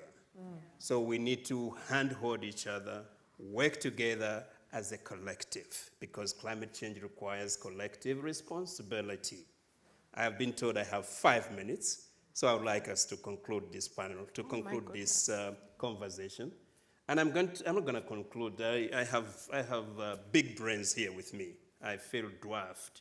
So I'm going to conclude. I'll give. I think we promised you 1 minute, but just excuse me, we're going to do this in 52 seconds. So in 52 seconds, nobody's listening. This is a closed room. Tell us, I'll start with you, Ndat. Do you see hope, really? You, of course, be careful, you're speaking from the national government perspective. Do you really see hope in South African cities when it comes to addressing climate change? And just reflect, it's the same question, please. Anthea, you'll be next. Is there any hope? Is this just showmanship? I don't know whether there is also showwomanship. Is there hope? Do you have hope? I do. You do? I definitely do. Tell me more about it in 52 seconds. Yeah, and for me, actually, just because we have started a program, the Climate Resilience Cities Resilient Program, and I think somehow then it provides us with a privilege to get a sense of where cities are in terms of, and creating that platform actually for cities to share lessons and learn from each other on the way to respond. And for me, listening into that space and looking at the work that is already emanating from various cities, especially the major metros in South Africa, and being willing actually to even partner and assist the smaller cities, secondary cities. Okay. And that for me is telling South Africa does have hope. Okay. We just to keep the momentum going. Fantastic optimism there. Anthea, you don't need to agree. Do you see hope? Someone shouldn't see hope. Do you see hope? I think we have to have hope, but you know what gives me hope, Hastings, is the change agents like the colleagues in the City Sustainability Unit in Tshwane, people that sit there and work progressively, pushing this agenda, mobilizing partnerships, mobilizing resources, doing what they need to do to overcome the challenges they face. So it's these change agents in the systems that we have around us that give me hope. And I think we need to give them all the support that we can give them in the journey that they have ahead. So thank you. Fantastic. I'm going to the Doras. Since you just spoke just now, you still be the last, but not less important. But Dora, is there hope from where you're sitting at South Africa Local Government Association, looking at all these cities, secondary cities, small, mega, and all that? Is there hope? No, definitely there is hope. I think we can take refuge in knowing and actually in seeing the collaborative nature in which the cities are working. They are no longer working in competitive to one another, but they are forging ahead and they are collaborating, they are bringing together their resources. They are also recognizing that they cannot just put the mass on themselves. They need to look at the neighbor next door. They are willing to share with the other secondary cities because the whole of South Africa, we have to build a resilient South Africa. All of us are responsible. Thank you. Thank you so much. The other Dora, finally, are you hopeful? Very hopeful because sustainability and climate change is one that it warms the hearts, and I've seen that it even it's not even governed by political interests and offices. We all realize that it's important and it's really a disaster that's waiting to happen. And for me, part of that hope will be fueled by if all our metro executive mayors declare a climate emergency. We are trying to push at a provincial level for that. Just look at COVID-19 as an example. It was declared as a state of emergency. We are all wearing masks now. We are sanitizing. So we are all acting. So imagine if climate change was declared a state of emergency at the extent at which COVID-19 was taken. There is so much that we can do if it's done that way. Thank you. Fabulous. There is hope, ladies and gentlemen, and the climate action plan that we have just launched today is somehow an embodiment of that hope. In there are actions that will take us to a better Tshwane. In there are actions that will actually attract investment into Tshwane to address climate change. And partnerships will be also developed around the actions that are in that climate action plan, as it is called. And to me, the action plan is key. The action plan is hope. The action plan is the starting point. The truth of the pudding is in the eating. The truth of an action plan is in implementation. But just know that you have a good milestone. money does not just come, it is attracted by solid plans, solid strategies, and really good leadership. On that note, give a round of applause to my panelists, please. And thank you so much, my colleagues, for this conversation. And we'll give time to the next panel. Thank you so much.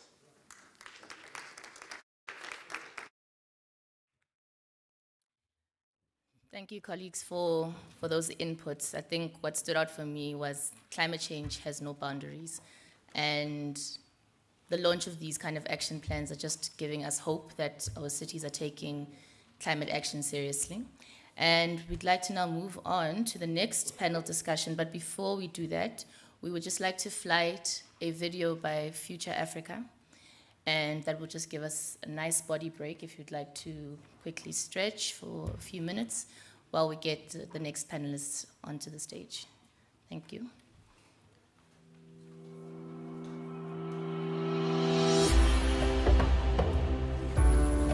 As part of the University of Pretoria, the Future Africa Institute and Campus has established a vibrant, collaborative space that provides access to the benefits of interdisciplinary and transdisciplinary research for the leading young minds of tomorrow. Future Africa has been created at University of Pretoria to respond to a unique requirement of the African development, which is the adequation between research and daily social transformation.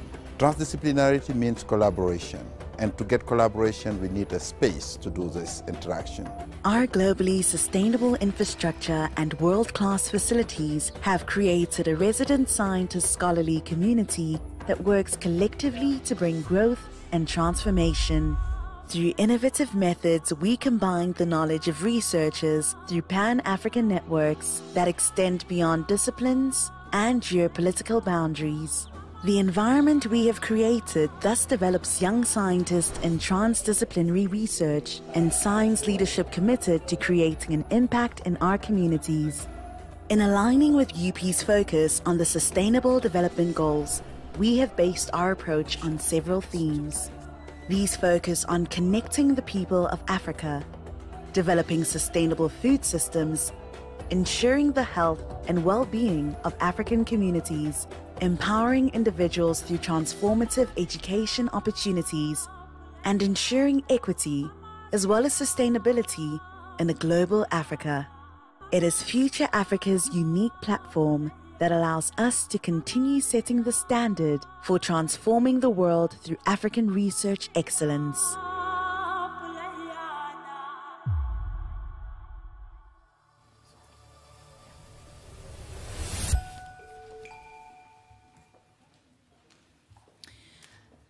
Thank you for that video. I'd now like to introduce our next panel facilitator, Gillian Marie. She is the senior researcher with the Gauteng City Region Observatory. She is an urban environmental planner with 20 years experience in sustainability, urban planning, environmental governance. Gillian has worked extensively in both public and private sector in South Africa and contributed to key assessments and policy documents. Over the last 2 years, Gillian has played a leading role in the GCRO's work on responding to the COVID-19 pandemic in Gauteng and supporting governance response planning. Her current work includes water security in the Gauteng City region, food security, and environmental governance. Gillian will be leading the panel discussion on creating an enabling environment for the implementation of the Climate Action Plan. Over to you. Can you hear me? Yes, microphone's working. Good morning. I can still say good morning, everybody, and welcome to the second panel. And I think the first panel discussion leads so nicely into the discussion that we want to have now on the enabling environment. We've heard a lot this morning around cities being at the forefront of the climate debate, of leading the discussion and planning. And it really is local governments and cities where the rubber hits the road around issues of implementation. And so this is such a topical issue for us to be picking up on. We're also hearing a lot about transitions and what this transition means. And transitions, particularly in this space where we're asking people to do things differently, to be big, to be bold, creates a level of discomfort. And that, I think, makes having that enabling environment so important, that we ease our way into it. And that's the topic we're going to be exploring today, looking at that enabling environment and what it means, and how we make sure that we enable it and make implementation of some of these big, bold things smoother and easier, and bring, as we've heard a lot today as well, bring everyone along with us in this. Lovely panel today. Aside from vast amounts of experience and knowledge, it crosses both public sector, private sector, academic work. So I'm really looking forward to, I think, quite a range of different insights at different scales as well. So I'm going to introduce each of the panelists as we go. We'll follow a similar format as what we did for the previous panel. And starting with you, Rebecca. Dr. Rebecca Garland is an associate professor at the University of Pretoria in the Department of Geography, Geoinformatics and Meteorology. Quite a big name for a department. And you have played a leading role in many of the vulnerability, climate assessments, air quality, and I think which is so central to this discussion. So you've got a nice insight as well into the academic and the research perspective. So I was hoping you could take a few minutes and just talk through some of the research support that you provide to cities and the type of support that universities, academic environments can also give back into looking at climate change. Yeah, thanks. And thank you very much for having me today, and congratulations again to the city for the launch of this really ambitious plan, and I know there's a lot of work, behind it. And so in thinking through, as the earlier speakers have said, of course, now the hard work begins, right? The implementation of this. And I think that research, looking forward, research has a key role to help to support that. But even before we go there, I'd just like to acknowledge the strong role of research in developing this plan itself. And that's brought up many times within the CAP, how this is evidence-based. And as noted, I was part of when I was at the CSIR, part of the risk and vulnerability assessment, as well as the urban heat island that's ongoing, that work. And this is, you look at that and identifying the climate zones, those are beautiful maps. There is so much cutting edge and it was hard work, hard technical work that sits under there. That's possible because we do have world-class institutions, academic institutions, research councils that can provide the evidence base for this. And so even in the development of this plan, there's a strong hand that research helped to provide the evidence across, as noted at the beginning here at Future Africa, this transdisciplinary approach, because climate change is one of those wicked problems where we have to think across all of the different sectors, because you can have unintended benefits, but you can have unintended negative consequences as well. And those have to be on the table, of course, when you're developing your strategies and your plans. And as this plan is implemented and we continue to look and we continue to see, the feedback on how the impacts are, I think there's a role for research there as well. And this is, as noted in the CAP, perhaps with specific projects, and so the research itself, but of course it's the training of the students who then also can become experts in these different fields and also know how to work transdisciplinary-wise, and work with policymakers hand in hand in order to develop and implement projects. The second aspect I really see looking forward is, of course, academia and research has a critical role to play in the implementation and the innovation, whether it be through case studies, pilot studies, testing these, and also, as I noted, particularly for the universities, is in developing innovative and transdisciplinary thinkers who will be the future of, implementing and developing future plans with this as well.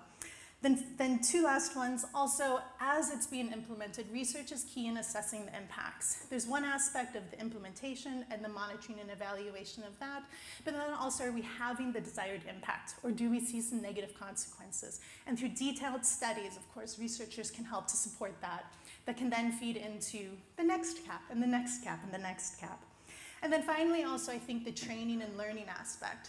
I think one of this is, particularly as a university and here at UP, to provide training as necessary, but in my mind, particularly with these science policy linkages of these wicked problems, as we noted, it is a two-way street. It's also for scientists to learn together with policymakers how to make our very complex, sometimes research, usable in such a plan as this. And I think the CAP is an example. It was difficult, but it did get there, and it used very strong evidence base.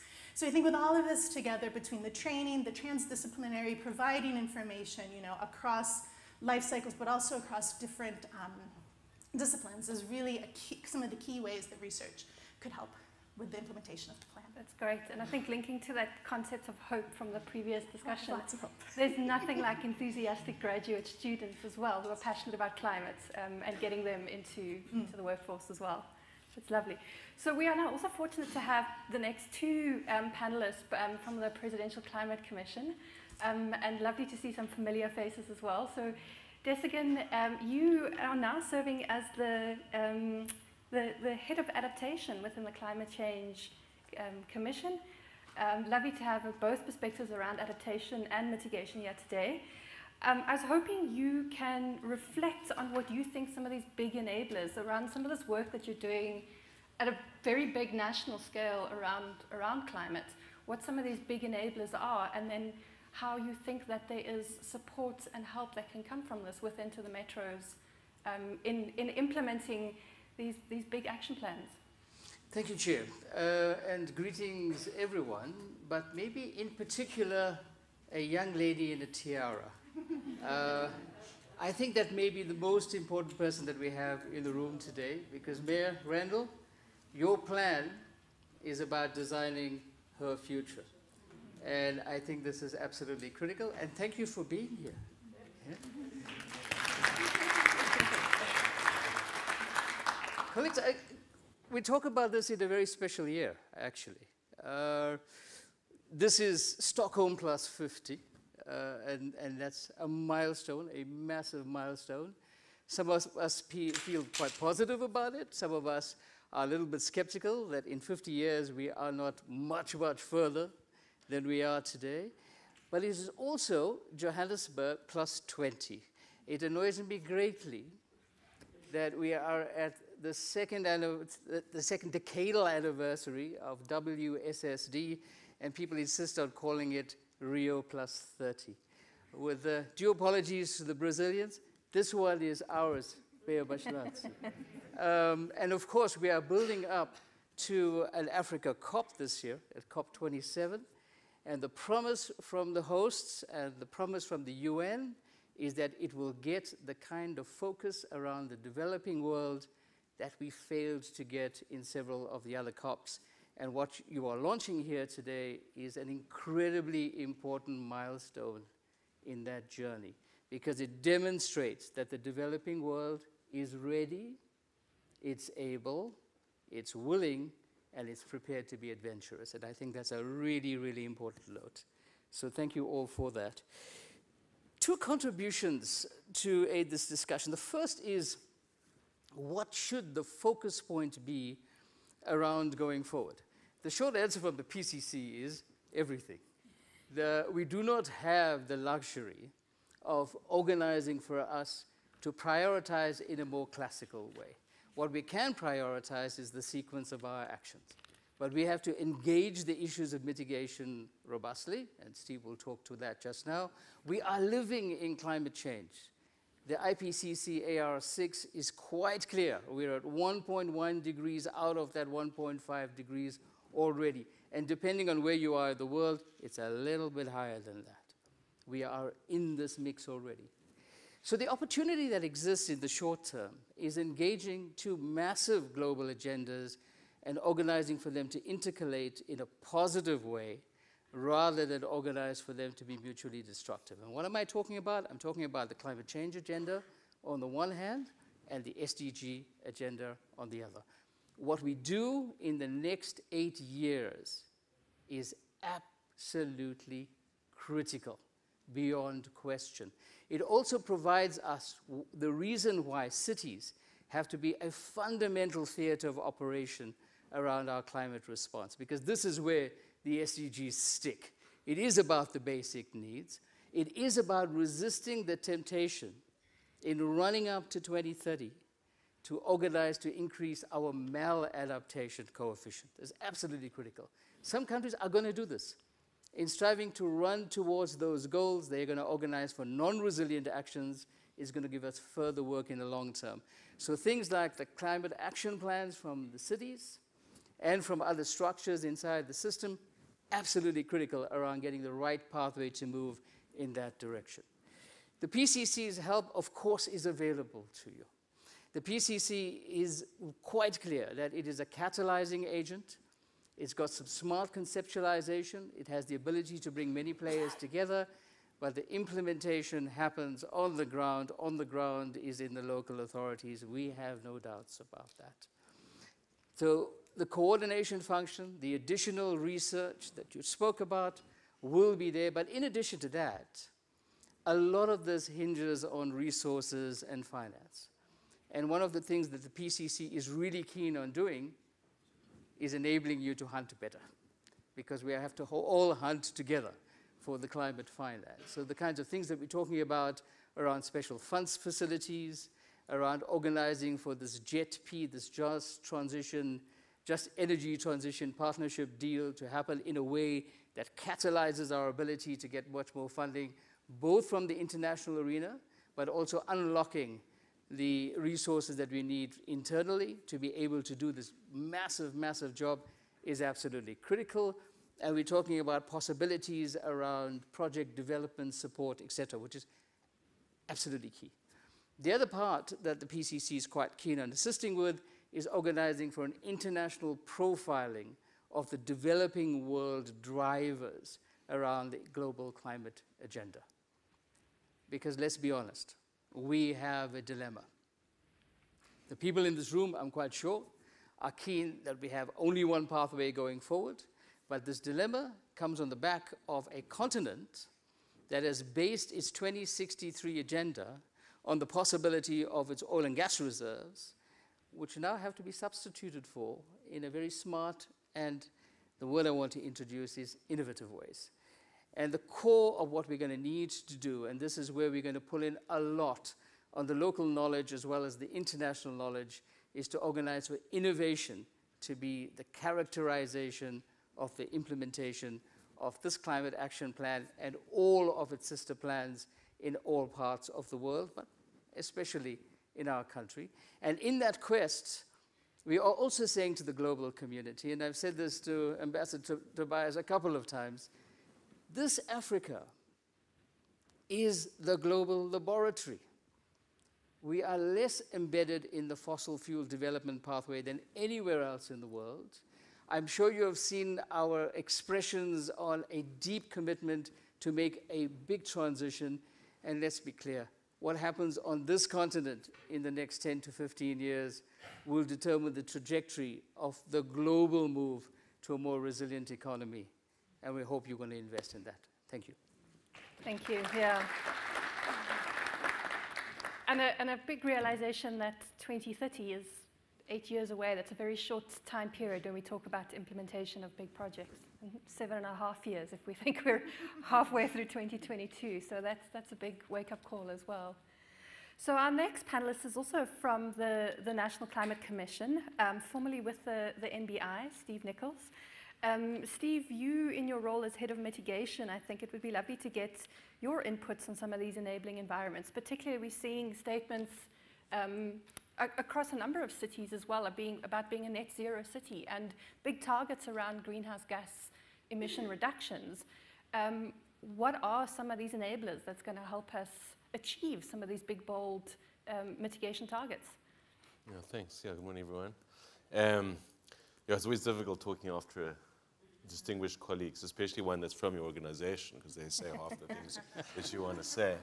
But I guess there are a couple of enablers that I want to highlight, and I would add to Des's, the short answer is everything. The short answer is everything very, very quickly. So if you take those 7.5 years and you translate that into working days, it's less than 2,000 working days between now and 2030. Right? So every day counts. Every day you have to add a little bit of value. But I would say there are three kind of enabling criteria we need to be thinking about. One is leadership, and obviously today is a really good start. It's a really good demonstration of leadership. But leadership is fundamental, putting people at the center and thinking about policy and finance. And I want to highlight two things about each of those. Leadership, so scale and timing is really important. Just for some perspective, the leaders that we're sitting up front here today are managing a population bigger than that of New Zealand. Right? So Gauteng is huge. Like if we think about it as an economic hub, as a population hub, Gauteng and the city of Tshwane are really big parts of the puzzle. And as I say, we've got to transition really, really quickly. And if we think about the scale of some of the targets that are in the CAP, 30% of city transport, public transport electrified by 2030, right? 50% of people using public transport, 50% of trips being from public transport by 2030. That's a huge transition. It's both a huge transition technically, but also just from mindsets. People are going to say, well, I'm not going to get into my car, I'm going to get on a bus, or I'm going to walk, or something like that. And these are almost unfathomable changes. 100% of new buildings, net zero by state new buildings by 2030, and 100% of new buildings by 2050. 100% of state buildings retrofitted by 2030. These are huge targets. Like, they require a lot of thought. So that's one thing. Scale and timing is really important. I don't think that we can achieve this alone. Lots of people have said, so partnerships are key. And I think in particular, we're thinking about is partnership between cities. So I've had the privilege of being involved working with Hastings and the C40 team in CAPs across a range of cities, and they're all more or less the same, right? Got to drive renewable energy really hard, you've got to drive electric vehicles really hard, you've got to shift to public transport, you've got to shift diets, they're all more or less the same. And so it would be really beneficial if the cities worked on this together. And we've talked a lot about how do we support cities. I think cities are the ones that are going to drive this. They don't really need the support per se, as they need to be the ones that are driving everybody else to act. So that's leadership. We had a really great start. Putting people at the center is critical. This won't be achieved unless we work with people, both because their livelihoods are part of this equation, but also because they need to change in order for the rest of the system to change. And so two key components to that. One is economic stimulation. So we need to diversify our economies.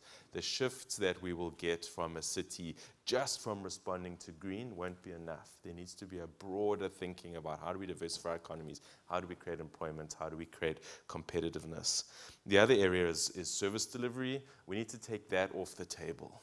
So we find that when we went, the PCC just recently had a series of community engagements around the country. And the thing that people want to talk about is the thing that's most immediate to their mind, which is service delivery. And it's hard for them to think outside the immediate stress of their lives to be thinking about 2030 and, heaven forbid, 2050 targets. And so making service delivery a key priority helps take that immediate urgency off the table and then frees people up to think about longer term things. And then finally, which has been mentioned by a lot of other people, is policy and finance. Maybe an insight from the work that the NBI are doing. 70% of the emissions reductions that we need by 2050 are achievable with technology available today. This isn't necessarily a technology problem. There are some small technology problems at the margins, getting hydrogen in, understanding carbon capture and storage, but most of the emissions reductions we can achieve with technologies that are available today. And so the innovation that we need is actually on policy and finance. How do we go about doing this at the speed that we want? Putting 30% of city buses electric by 2030 is not a small target. It's going to require a lot of coordinated policy work. And then on the finance side, we've noticed this in all of our finance conversations, is there's a reasonable amount of finance available. The issue is not enough projects. And so taking the targets that are embedded in the CAP and turning those into actual plans. How are we going to do it? Where are we going to get the tech? Who's going to pay for it? What kind of enabling policy environment is needed is the next most important step. And that will unlock that finance and that international support that is available. So those are the things I wanted to highlight, and thank you. Thank you, very useful. Thank you. So it's not just everything that we've heard very quickly, but everyone on board as well. But I like the way that you break it down into doable actions, and that a lot of the stuff is in place already. It's how do we get this now at scale, and what are some of those tools? And I really like the emphasis on leadership, and I think that's such a strong running theme around today as well, and the real value of leadership, but also being able to do it and recognize of what's happening on the ground outside of this room for people that might not be, for everyone's lived experience, climate change is probably not on the top of the agenda in the immediacy. So I'm now going to introduce our final panelist, Dr. Retabile Maluma. Malamu, sorry, forgive me for that, who is the CEO of the Photovoltaic Association of South Africa, and I think is going to give us a really interesting perspective and something that's at the forefront of everyone's mind at the moment around where we're getting our energy from into our homes. The one thing I did note with interest on your profile is recognized in 2019 by the Mail and Guardian as women who are changing South Africa in the public sector. So couldn't be a perfect panelist, I think, then for this discussion around change and creating enabling environments. So I suppose my question to you is specifically around some of your experience around the uptake of renewable energy, what's happening with the municipality, and some of what's going to be need to accelerate this at the rate that we're hearing from the panel needs to happen. Yeah. Thank you very much, Gillian, and thank you for this invitation. I must let you know that I'm only 3 weeks into my new role, and I feel more at home around these people because I've worked with them for a very long time. That's why that article talks about having worked in the public sector. I'm very passionate about it, and this specific event is heartwarming for me because I've worked with colleagues in the city for a very long time. I've seen the work that they've put into getting to this point. So I really want to congratulate the sustainability unit, but other units within the city that work to support the sustainability work, such as the small-scale embedded generation unit. And one of my enablers without getting ahead of myself, is I would like to see cities, city departments working closely to one another. Some of us who work outside the city have the opportunity of seeing different departments doing different activities and really catalyzing this transition. But when you look closer, they're actually not working together. So maybe let me paint a picture of where we are as a country in terms of using energy as a lens. So in metros, specifically, we have seen a rapid increase of small-scale embedded, rollout of small-scale embedded generation. So you and I in our household are now installing solar systems, right? The increase is rapid. In fact, when we were engaging with the city of Joburg executive mayor, at one point we had a conversation with Paul, and Paul indicated that what they thought was the number of installation was underestimated by, I think, a factor of magnitude. They, at one point, took a drone over the city of Johannesburg just to assess the number of solar water heaters. And what they found in the number of solar systems installed in the city was mind-boggling. So my point is this is happening. It's happening rapidly. And the city needs to respond to it for two reasons. They need to make sure that the grid is safe and that those that work on the grid, the safety is not compromised. Secondly, they need to be able to manage the grid. Right? So the city needs to be aware of the fact that small-scale embedded generation, household installation are increasing rapidly, and they need to respond to that. They need to respond to it in a number of ways. Maybe let me mention 3 here. The first one is they have to set rules and regulations in place. Tshwane is relatively advanced. They now have improved tariffs.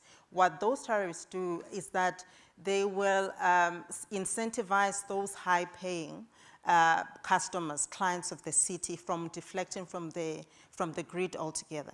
So having those favorable tariffs is helpful for the city. And so cities need to make sure that those are in place. Secondly, they need to bolster capacity.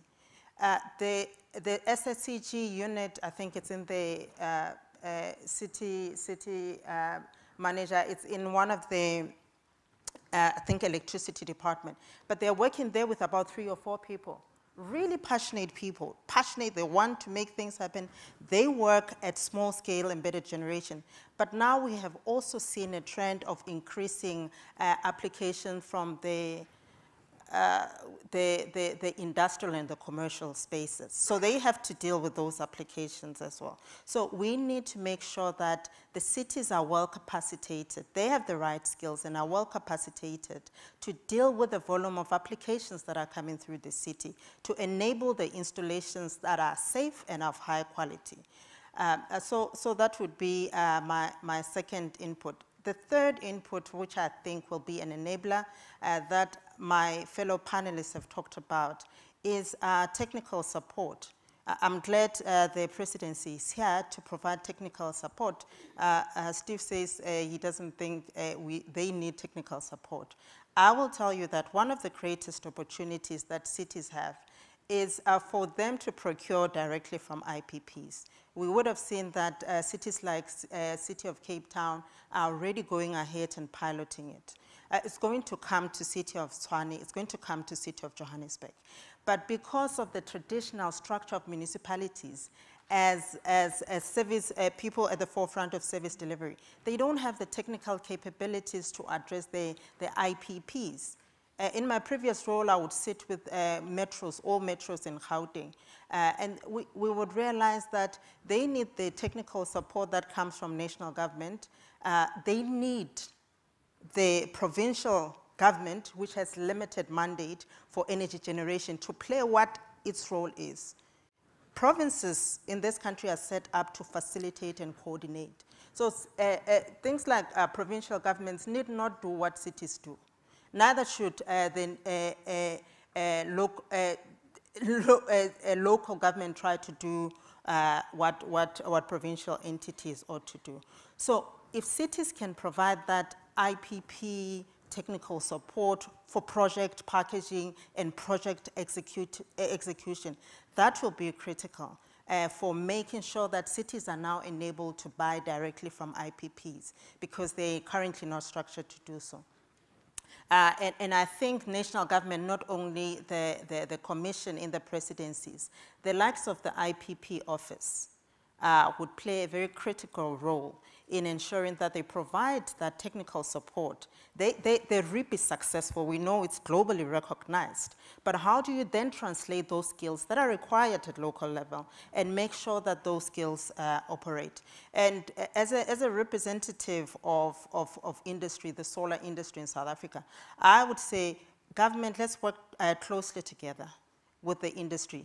It's in our best interest that government works for us and our members to make money, to make business, right? So the last enabler would be to targeted partnerships. So oftentimes we talk about partnership in a blanket approach. Let's sit around the table and deliberate. No.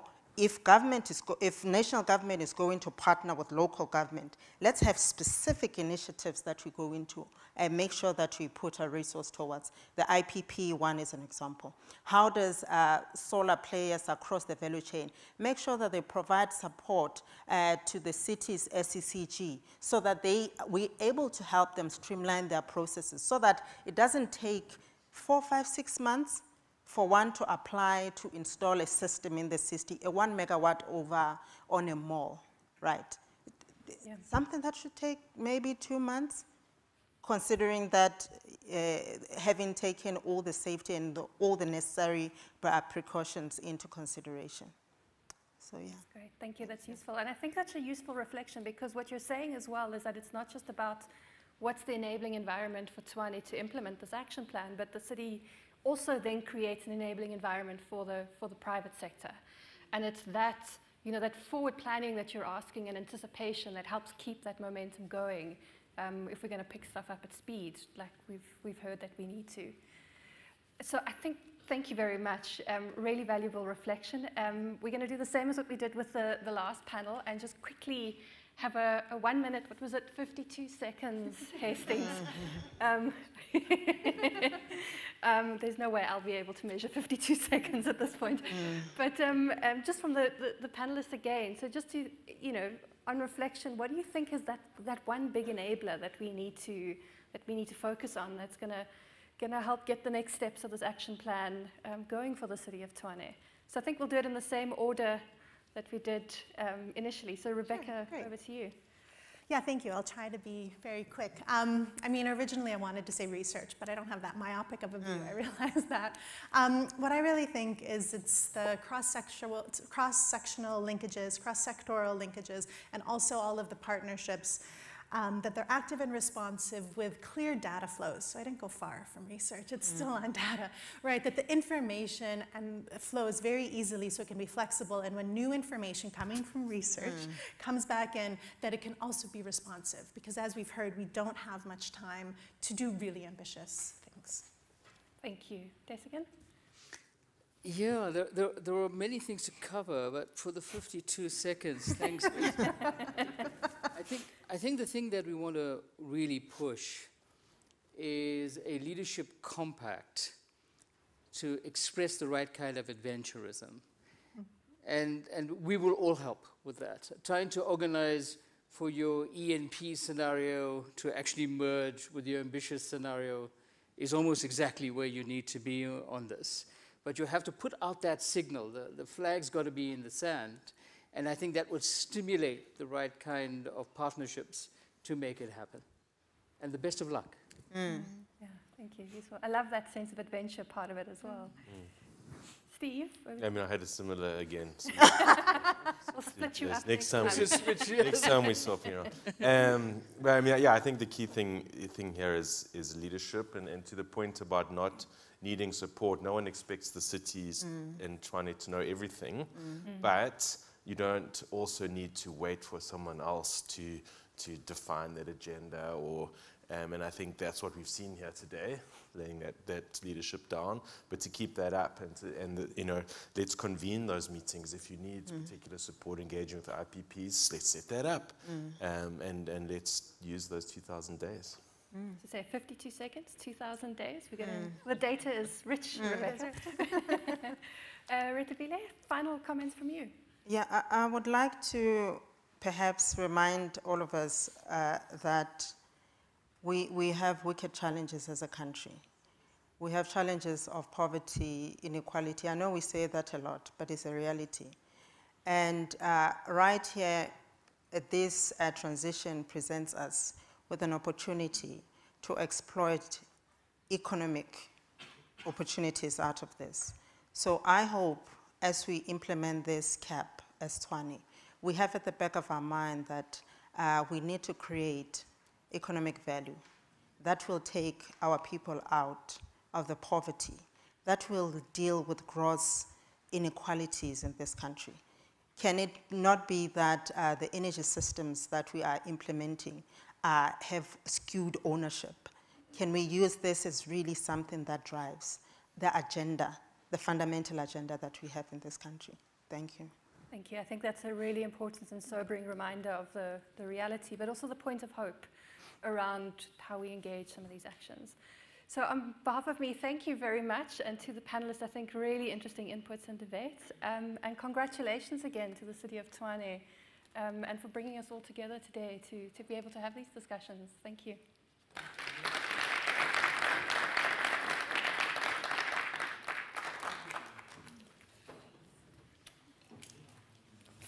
Thank you, Gillian, and to the panelists for that discussion. Yeah, I think if we can summarize what cities need to do in 52 seconds, I'm hopeful that we'll achieve our targets of 2030. We can really just work really fast. But I was just reflecting in my mind that as we hunt for finance for climate change, that we make sure that our cities don't get over-indebted with financing, because I think one of the issues is some of the requirements or the conditions that cities need to have in order to access this funding, especially if you think of smaller cities. You know, we might find ourselves signing into agreements that might not favor the cities in the long term, so that's just something to caution in my mind. But I also think there's an opportunity when we speak about cities not doing it alone to really start driving awareness campaigns to ordinary citizens around SSEGs, right? Small-scale embedded generation, what that means, what role do ordinary citizens play in strengthening and supporting the grid, and also the language that we keep using of getting off the grid. I was in a session last week where I had that light bulb moment where they're like, there is no grid to get off of if you live in a city. So just even the narrative of saying getting off the grid is something I think is just a communication issue. And if people understood that you getting onto solar panels and more renewable energy is essentially strengthening our grids, and how do we communicate that with citizens so that they can also play their role in this transition that we're talking about. So I would now like to invite our Executive Mayor, Alderman Randall Williams, who is currently the Executive Mayor of the City of Tshwane, to give his keynote address. He was elected as the Executive Mayor in November 2020 and then re-elected after the local government elections held in November 2021. Alderman Williams, who is a qualified attorney, previously served as the member of the Mayoral Committee for Economic Development and Spatial Planning and the leader of Executive Business. In his position as MMC, he played a key role in driving investment projects into the city through chairing the Strategic Investment Committee. Before joining the City of Tshwane, Randall served as the Chief Director of International Trade and Economic Development in industry, where he served as Chief Negotiator for international investment agreements. Over to you, Mayor.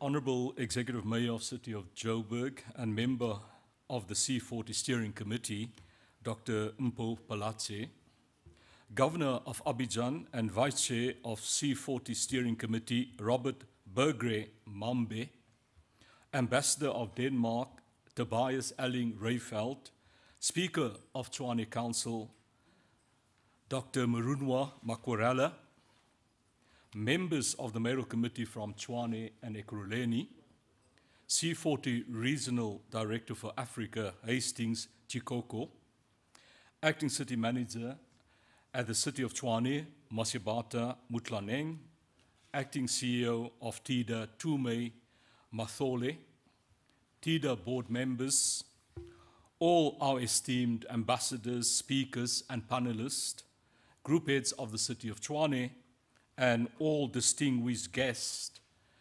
including those that have joined us virtually. Ladies and gentlemen, I thank all of you for putting time aside in your busy schedules to support the City of Tshwane in launching its Climate Action Plan. There are always competing demands on our time, especially when immersed in the business of local government, which is a 24-hour, all-year commitment. It is demanding and relentless. Hitting the pause button and taking this time to consider the relevance of the launch of our Climate Action Plan, we are able to assess how well we are looking after our natural environment. It is clear that our past and current activities are causing significant and lasting environmental destruction, which we must seek to reverse. Here in South Africa, we are starting to experience the real effects of climate change, ranging from severe droughts in parts of the country to devastating floods in other parts.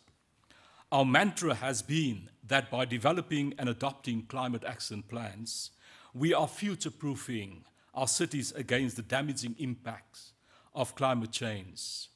These plans seek to build more resilient cities that place environmental care and management at the heart of what we do.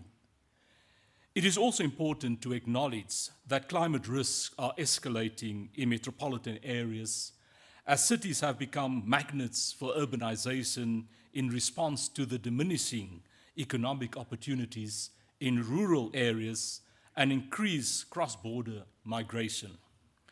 Cross-border migration is linked to the impacts of climate change as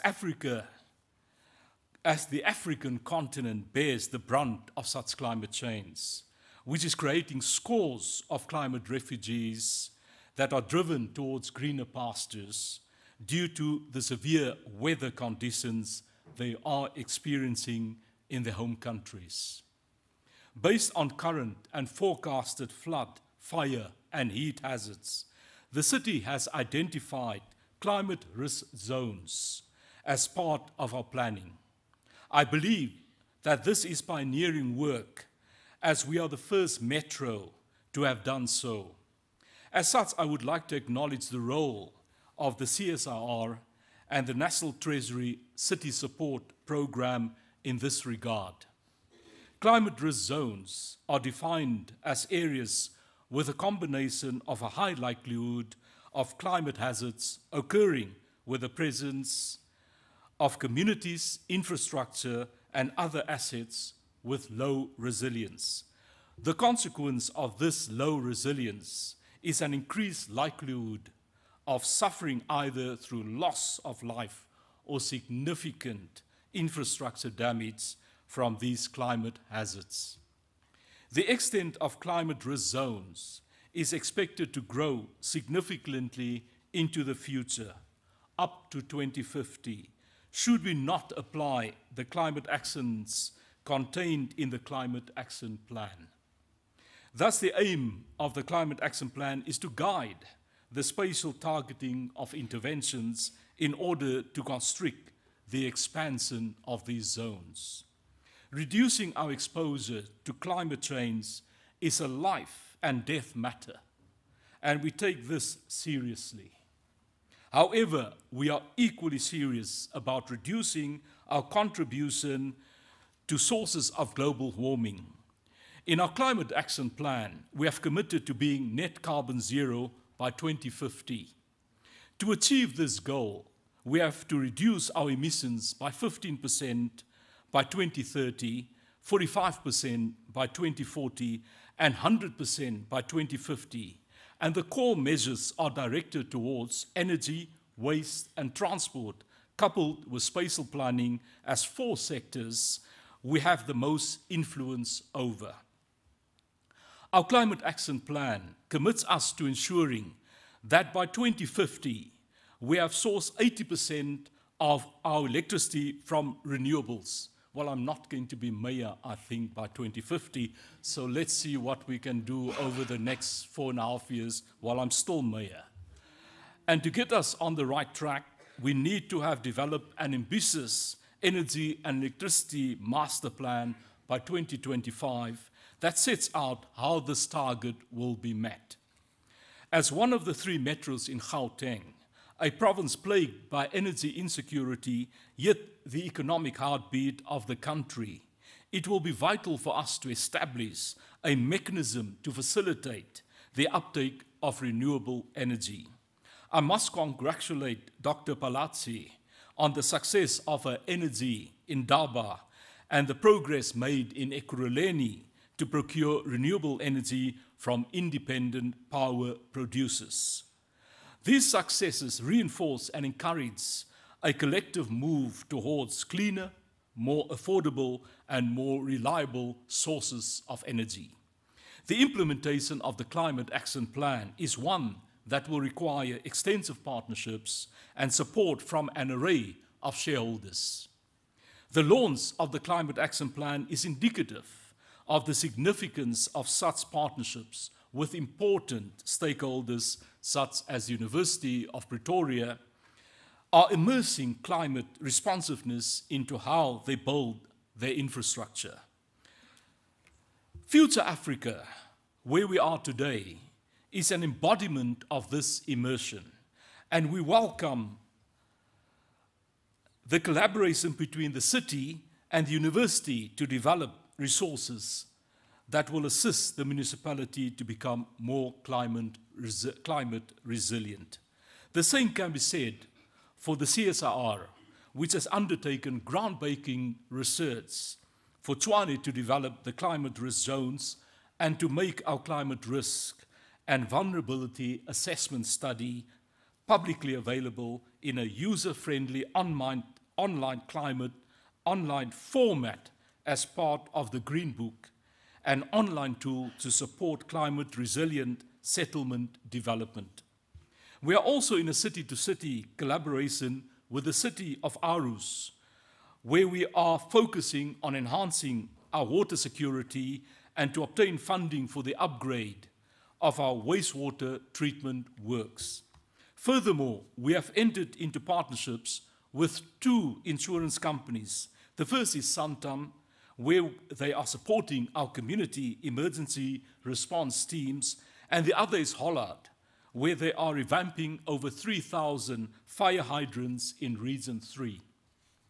Both of these partnerships are aimed at building our climate resilience as the increase of fire risks due to rising temperatures associated with climate change. We are also partnering with non-profit organizations where we have entered into an MOU with Hennep's Revival aimed at rehabilitating the Hennep's River and promoting active citizenry. We've also initiated the non-profit climate change empowerment program to introduce community-based initiatives that demonstrate climate resilience and responsiveness. Finally, let me also applaud all our friends groups that dedicate their time to enhancing our nature reserves and community groups that participate in our Tshwane cleanup campaigns. Apart from these being exceptional acts of active citizenry, their activities are helping us to build a buffer against climate change. As the first line of defense against climate change is to protect and conserve nature-based areas. It is now well understood that the poorer state of the environment, the worse the impacts of climate change. One of the greatest pillars of support that the city has received in pursuing a trajectory to being climate resilient and responsive is its membership in the C40 Cities Climate Leadership Group. We were accepted into the fold in September 2014, and through this membership, by engaging and learning from other cities, we have been given the guideposts to carve out a roadmap for the city's transition to being net zero carbon and climate resilient. We extend our deep gratitude to C40 for their utter professionalism and enduring support. Governor Mambe, Dr. Palatse, and Mr. Chikoko, I would appreciate if you can convey this gratitude to your organization. In short, we would not be here today had it not been for the continued support of C40. In closing, today we have made a number of references to our efforts towards future-proofing our city against the harmful effects of climate change. Our Climate Action Plan is an exciting commitment to ensure that across the city we elevate the need to ensure we safeguard, conserve, and protect our environment. Thank you all for attending this launch and providing your support to this important call to action in preserving our environment. Thank you very much.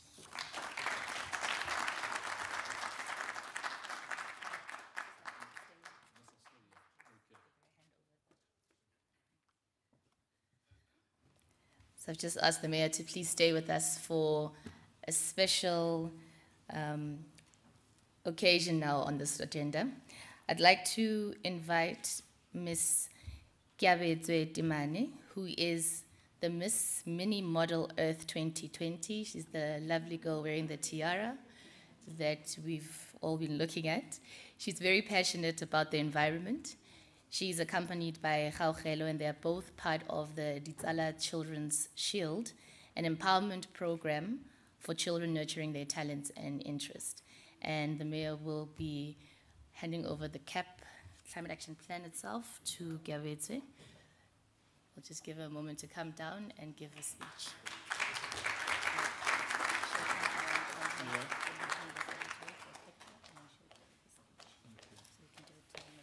Give it first and then the speech.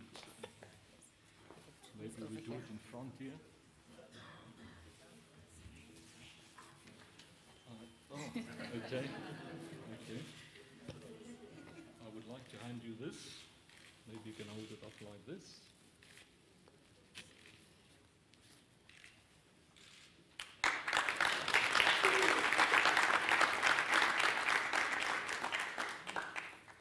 Okay, thank you very much. And now your speech, I believe.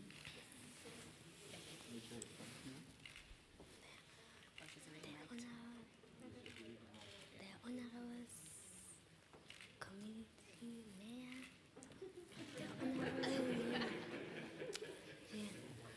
the Honorable Mayor, Mr. Renda Williams, dignitaries, Bahulu, Ditsala, Lina, Tsala Dumelang. Good morning. Today is the most wonderful day. The day the city of Tshwane is launching the climate action plan. You rock my world. It is a great honor and privilege for me as the Little Mother F International to be part. No more throwing papers in the street, no more burning rubbish, no more dirty air. Recycling is the way. Thank you very much. My name is Kiabetite Mane. I am 7 years old. My home is Mamelodi West. My school is Cura Academy, Pretoria. I am a grade 1 learner and performing very well.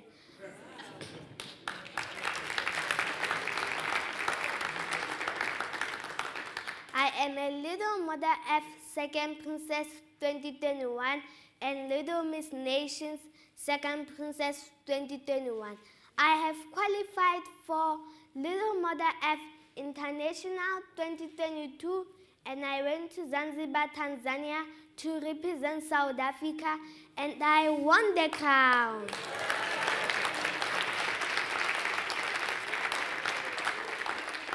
Guess what? I am Little Minister of Environment, the Zala Children Project. Our motto is creating hope from the hopeless, together igniting girl power. A big thank you to the mayor for caring about my future and other children. There is a hero in every child and every child counts. As children, we rely on you for support, nurturing and empowering us.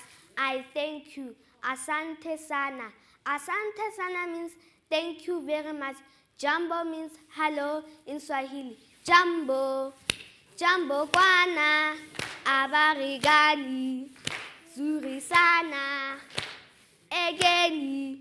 Abaribisha. Zanzibar yetu. Aguna matada. Zanzibar yetu. Aguna matada. Zanzibar yetu. Aguna matada. Zanzibar yetu. Aguna matada. This is the song I learned in Zanzibar, Tanzania in Swahili. I thank you.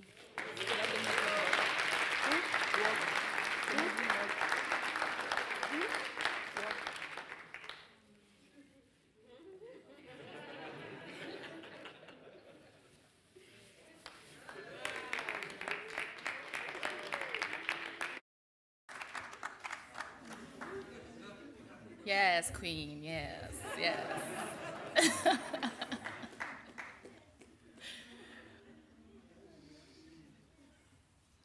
Thank you, Gabby. So you look stunning.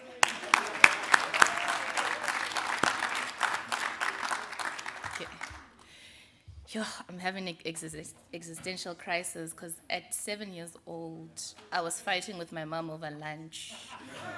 She's a global citizen, she speaks Swahili, she's got crowns. Yo, okay, but the future is bright. Thank you so much for those remarks. We have reached the end of our program, and I'd like to now invite the acting CEO of the Tshwane Economic Development Agency, Ms. Dumi Matole, to give us the closing remarks. She has been working for the entity since 2013 and is responsible for performance planning, implementation, reporting, monitoring, and evaluation. She is an MBA graduate who has more than 15 years experience in promoting and maintaining the highest standards of administrative processes in executive offices. Having worked for various state-owned entities and the government, she has gained valuable expertise in coordinating tasks. I'd like to hand over to you, Ms. Matole. Thanks.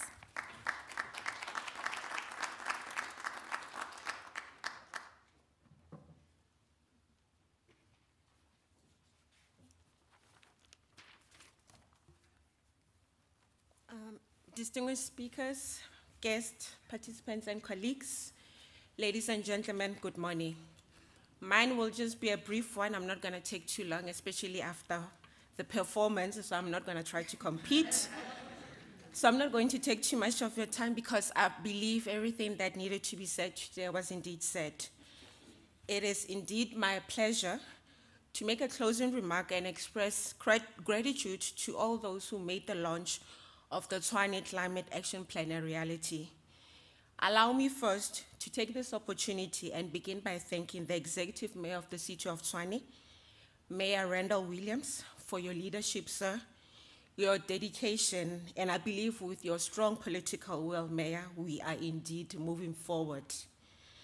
I would like to thank the Ambassador Raffelt from the Embassy of Denmark for his message of support, as well as to the C40, in particular to the Executive Mayor of the City of Johannesburg, Mayor Dr. Mpopaladzi, and the Vice Chair, Mr. Mamba, for their contributions to municipal climate action leadership.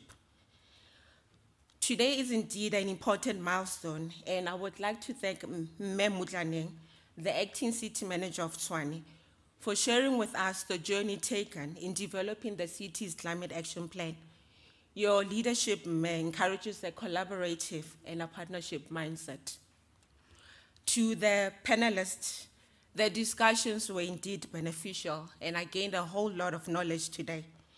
Thank you for sharing your useful thoughts about the challenges of ensuring sustainability in the face of climate change, as well as the potential that integrated implementation techniques offer. The stories shared can only motivate people to take an action on climate change. To all the participants, partners, and stakeholders, both here and visually, thank you for taking the time to share this moment with us. We appreciate your support and participation in ensuring that we achieve the goals of Tshwane, that being of a net zero carbon and climate resilient city by the year 2050. Thank you to the city's colleagues from Sustainability Division and to the TIDA colleagues for all your work in organizing this event, and to the University of Pretoria for hosting the event. Ladies and gentlemen, climate change is not a topic of academic debate or a political or a social issue. It's a problem that affects our way of life, our culture, our future. Therefore, with this plan, I believe that we have the tool that is needed to build a city that is safe, healthy, inclusive, and more resilient. It has already been said that the city cannot on its own make significant strides in addressing climate change challenges.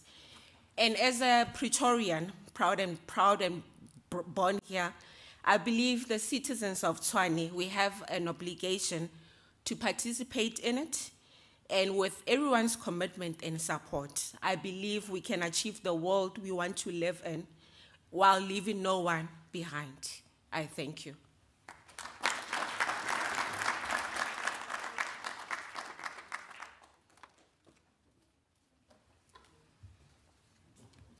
Thank you, Ms. Matole. We have now reached the end of our program.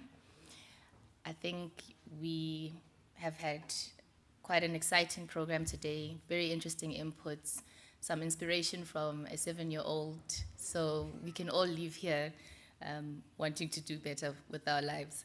But I'd really like to thank everyone for their support in this event, all the guests that have joined us online, for those who've been engaging on different social media platforms. Thank you very much for your participation. And please note you can access the Climate Action Plan on Tshwane's website, that's tshwane.gov.za. The link will also be shared on the different social media platforms of City of Tshwane. And with that, that is the close of the Climate Action Plan launch. There will be some light refreshments that will be served in the hall outside. Thank you, everyone, and enjoy your day.